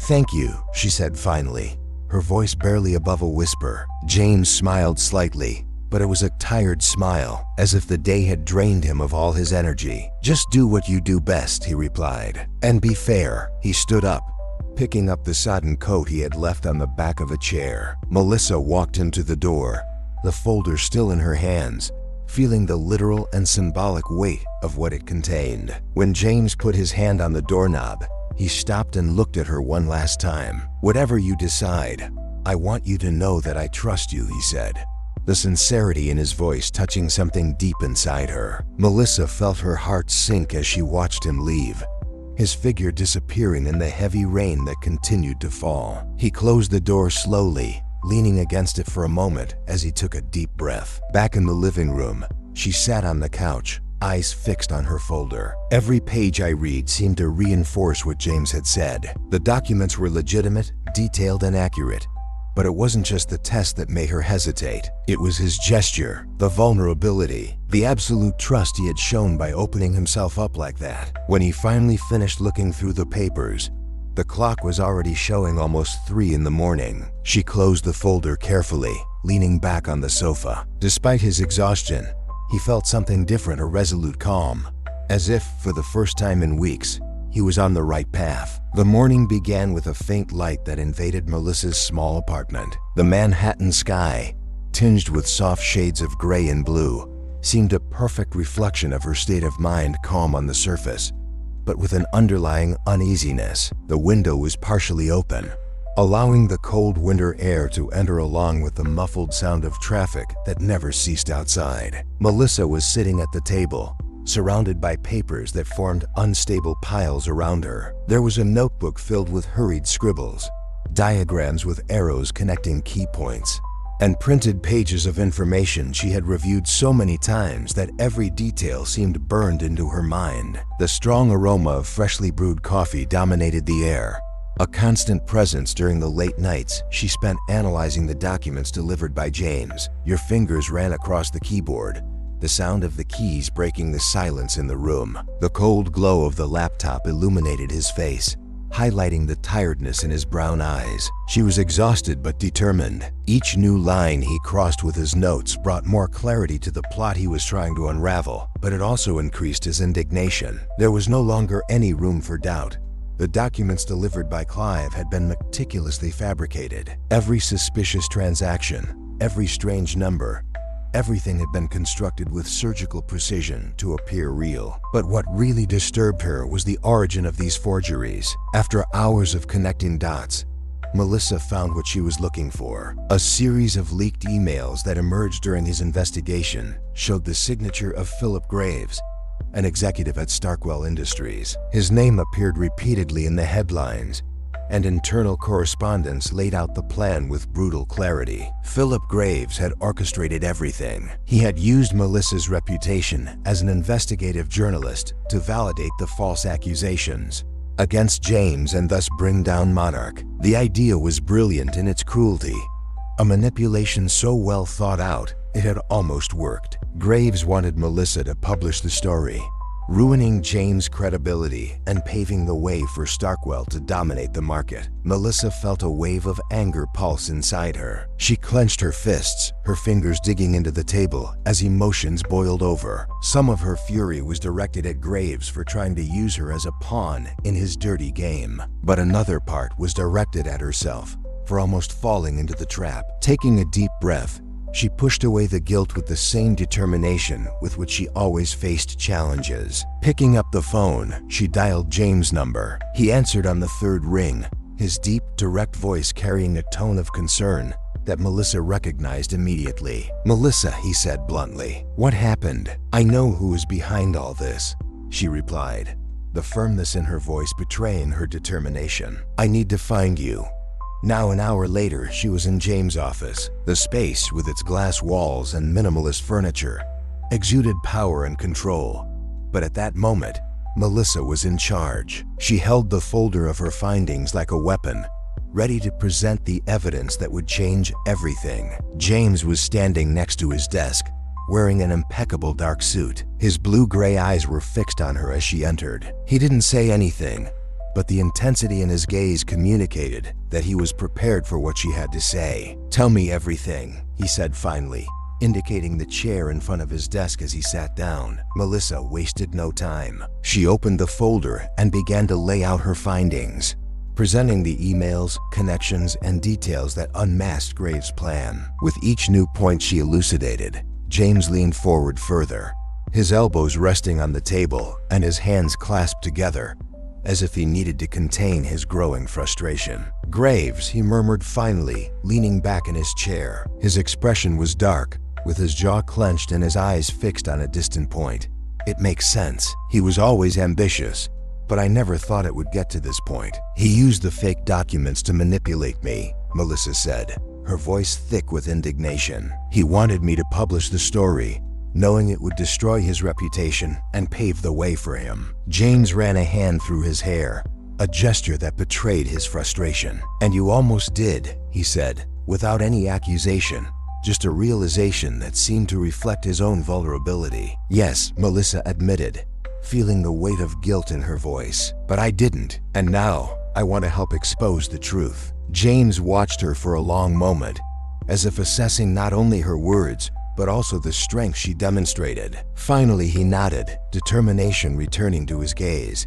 "Then let's do this together," he said. They spent the rest of the day coming up with a plan. The atmosphere in James' office was intense, but there was no tension between them. Each movement was marked by silent complicity, a connection that seemed to grow with each new idea discussed. Melissa noticed how meticulous James was, his mind always anticipating possibilities. On the other hand, James admired Melissa's passion for the truth, something that made him believe that, together, they could overcome any obstacle. When night fell over Manhattan, they were ready. Melissa made one last call to a trusted editor, ensuring the story would be published with all the evidence she and James had gathered. The next morning, the revelation exploded like a bomb in the media. Headlines exposed Graves and Starkwell Industries, detailing how they had manipulated information to frame James and sabotage Monarch. The repercussion was instantaneous, with journalists, shareholders, and the public demanding explanations. James and Melissa watched the news coverage together in his office. The TV broadcast heated debates and interviews,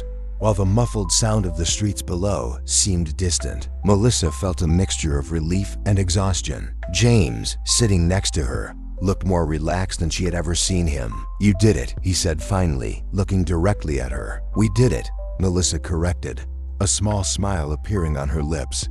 James approached, stopping a few feet away from her. His eyes, softer now, still carried that intensity that always disarmed her. "I couldn't have done it without you," he said, his voice low but firm. Melissa felt her heart speed up, but she kept her gaze fixed on his. "You trusted me when no one else would," she replied, her voice thick with emotion, "and I won't forget it." For a moment, the air between them seemed to change, charged with something they both felt, but were still hesitant to admit. Finally, James took a step back, breaking the moment but not the connection. "I won't forget what you did for me," he said, "and as hard as it is to admit, I'm grateful you came into my life." Melissa laughed softly, but there was something genuine in her eyes. "Believe me, the feeling is mutual." As night fell over the city, the lights of Manhattan flickered as a reminder of the relentless pace of the world around them. They both knew that that chapter was closed, but a new one,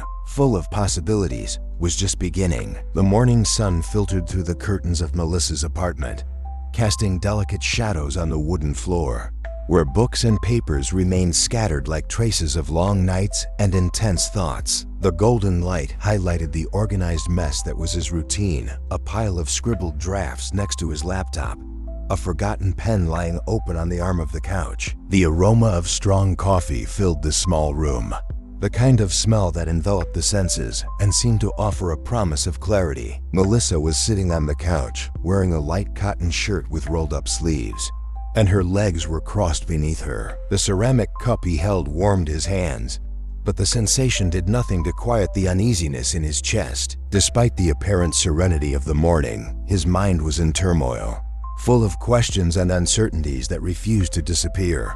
The crisis with Starkwell Industries was over. The truths were exposed, and James's reputation emerged stronger than ever. He was now recognized as a firm, ethical, and brilliant leader. But for Melissa, the outcome brought something more than professional triumph. It brought her the realization that the bond between her and James had become deeper and more complicated than she had expected. James had trusted her like no one ever had. He had risked everything, showing a side of himself that defied the image of a calculating, distant man she had initially created. Melissa had seen her vulnerability, her determination, and most of all, her faith in her. It messed with her in a way that not even strong coffee could undo.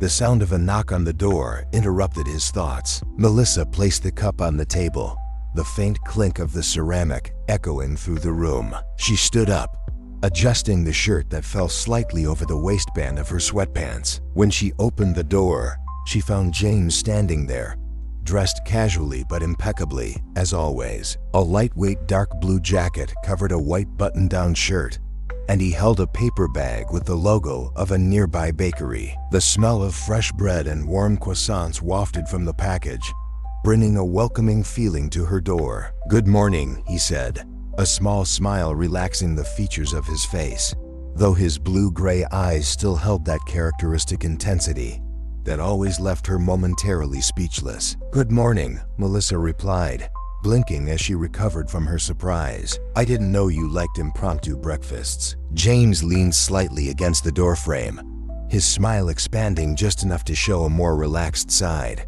"I don't usually," he admitted, "but I thought we needed a conversation that didn't involve corporate crises or conspiracies." Melissa hesitated for a moment, but finally gave him room to enter. James walked past her, and his presence filled the small apartment with a different energy, a quiet but not uncomfortable tension. He walked over to the coffee table, placing the bag next to Melissa's coffee cup. His movements were meticulous but relaxed, and Melissa noticed the faint woodsy scent of his perfume, which seemed to merge with the familiar smell of coffee that filled the air.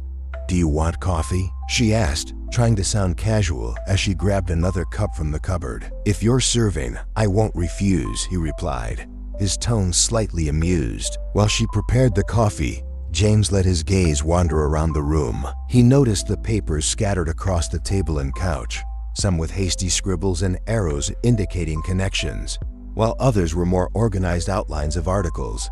"Have you started writing yet?" he asked, pointing to the papers with a nod. "Yes," Melissa replied, returning with the cup and handing it to him. "I still need to finish the article about everything that happened. I want to make sure people know the truth, but without sensationalism." James accepted the cup, his fingers lightly brushing hers in the process. He held Melissa's gaze for a moment longer, something in his eyes making it clear that he understood the complexity of what she was saying. "You have always had this commitment to the truth. It's one of the things I admire about you." Melissa felt the heat rise to her cheeks and looked away, busying herself with unwrapping the croissants. "I admire is not a word I expected to hear from you." James laughed softly, a low sound that seemed to fill the space between them. But there was something more serious in his expression when he responded.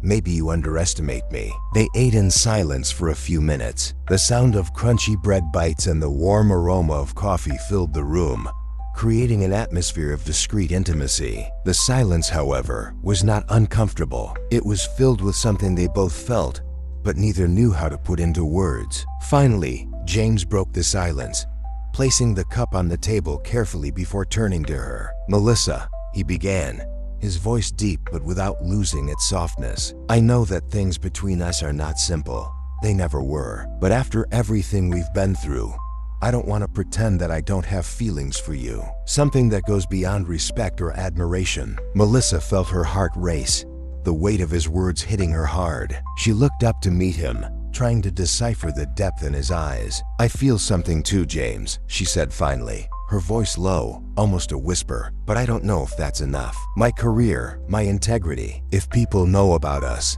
They might think I was influenced, that I compromised my work for you. James nodded slowly, as if he was weighing her every word. I understand, but I want to prove that we can find a balance, that we can be together without it affecting who we are or what we do. Melissa let out a short laugh, but there was a note of sadness in her tone. You make it seem so simple. It's not simple, he said, his voice deeper now, but also firmer. But it doesn't have to be impossible either. I trust you, Melissa. I trust you more than anyone else, and I believe we can face anything together if we are willing to try. She felt a wave of emotion pass through her body, mixing relief and fear. She wanted to believe him, wanted to allow herself to feel what she had been trying to suppress for so long. But the shadow of insecurity still loomed, heavy as a cloud. What if it doesn't work? She asked, her voice shaking. James took a small step towards her, and the warmth of his presence enveloped her. So we'll deal with it when it happens, but we'll never know if we don't try. The silence that followed was dense, but full of possibilities. Melissa could feel James' proximity, his woodsy scent mixed with the aroma of coffee and fresh bread. Her heart felt like a storm, but her mind was beginning to clear. Finally, she sighed and gave a small smile. You really don't give up, do you? Not when something is worth it, he replied, with a gleam in his eyes that made her feel safe, even in her vulnerability. Melissa felt defeated in a way that was strangely freeing. Maybe it was time to stop fighting the inevitable. Maybe it was time to start something new. The constant sound of waves crashing on the shore created a soft melody that filled the air, mixing with the distant cry of some seagulls. The salty smell of the sea was intense, carried by the warm wind that danced around Melissa, playing with the strands of hair that escaped her casual hairstyle. The light cotton dress she wore swayed gently against her legs, and the warmth of the hot sand beneath her bare feet brought a rare moment of physical comfort, contrasting with the restlessness that still pulsed within her. She needed that moment, even if she was reluctant to admit it. After weeks of chaos, intense investigations, unexpected twists, and emotional confrontations, being there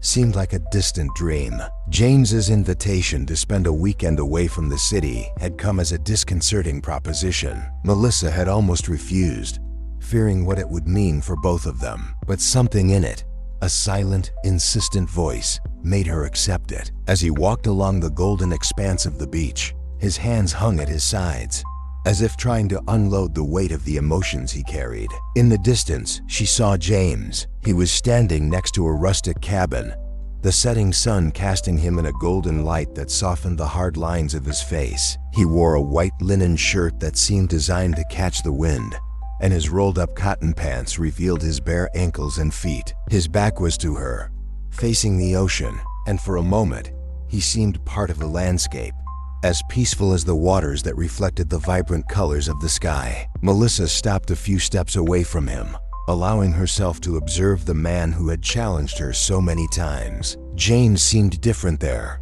far from the rigidity of the corporate world and the pressures that seemed to shape his behavior. He was more human, more approachable, and for the first time, she found herself admitting how much it affected her. He turned slowly, as if he sensed her presence before he even saw her. Blue-gray eyes met hers, and a small but genuine smile curved his lips. "You came," said James, his deep voice carrying a hint of relief that he didn't bother to hide. "I promised I would come," Melissa replied, crossing her arms in an automatic attempt to protect herself, as she always did. "I'm not the type to break promises." James laughed softly, a deep sound that seemed to vibrate in the air between them. He took a step towards her, but stopped, as if he was carefully choosing what to say. "I wanted you to see this," he said, gesturing to the horizon. The sun seemed to sink into the ocean, tinting the sky with a palette of orange, pink, and gold, far from everything, away from pressures, judgments, away from doubts. Melissa turned to observe the scenery, her eyes taking in the colors that looked like an artist's brushstrokes. The wind carried the salty smell of the sea, mixed with the light woodsy scent of Jane's perfume, which seemed to linger even in the breeze. The weight she felt on her shoulders seemed to ease, if only a little. "It's beautiful," she said finally, her voice softer, almost contemplative. "Just like you," replied James quietly. Melissa turned to face him, surprised by the simple honesty in his words. He didn't use his usual tone of irony or the mask of sarcasm that so often irritated her. He was just being honest. "James," she began, but he raised his hand, a delicate gesture, asking for silence. "I know," he said, his tone calm but charged with emotion. "I know there are still doubts. I know you're still worried about what people will think, what this might mean for your career. But Melissa, I'm not asking you to give up anything. I'm just asking you to let me stay by your side." Melissa felt her eyes fill with tears, the weight of her insecurities trying to emerge. She blinked rapidly, refusing to let them fall. "What if I'm not good at this? What if this doesn't work?" James took another step, closing the distance between them. He lifted his hand and gently touched her face, the warmth of her skin contrasting with the cool breeze. Melissa felt her heart speed up, but she didn't move away. "It's not about being perfect," he said, his voice low and full of emotion. "It's about trying, about not giving up. And honestly, Melissa, I think we've been through enough to know that we can handle whatever comes our way." Melissa laughed softly, the laugh short and nervous but true. "You make it look easy." "It's not easy," he replied, smiling, "but you're worth it." His words hung in the air between them, as light as the wind, but as heavy as the emotions Melissa had tried to ignore for so long. She felt the barrier she had built slowly begin to crumble. Maybe it was the timing, the perfect setting, or just James' presence, but for the first time, she allowed herself to believe that it could be real. "You're stubborn," she said, but there was a gleam in her eyes now, a hint of humor that James recognized immediately. "You too," he replied, bowing slightly, his voice thick with affection. And then, before she could think too much, Melissa took the final step, closing the distance between them. The kiss was soft at first, but it quickly turned into something more, full of repressed emotion and the promise of a new beginning. When they broke apart, James held her face, his thumbs tracing invisible lines across her cheekbones. His eyes were fixed on hers, filled with an intensity that made her feel both vulnerable and safe. "This doesn't have to be perfect," he said, his voice barely above a whisper. "It just needs to be real." Melissa nodded, finally letting out a genuine smile. "I think I can handle it." The two stood there, facing the sea as the sun disappeared over the horizon. There were no guarantees, no grandiose promises, but there was something more important, an authentic connection built through challenges and doubts, but now felt unshakable. The sound of the waves continued as a soft soundtrack for that moment, as the twilight gave way to the first stars. The world around them was still complicated, and they both knew the future would bring new challenges. But at that moment, none of that mattered. They had each other, and that, more than anything, was enough.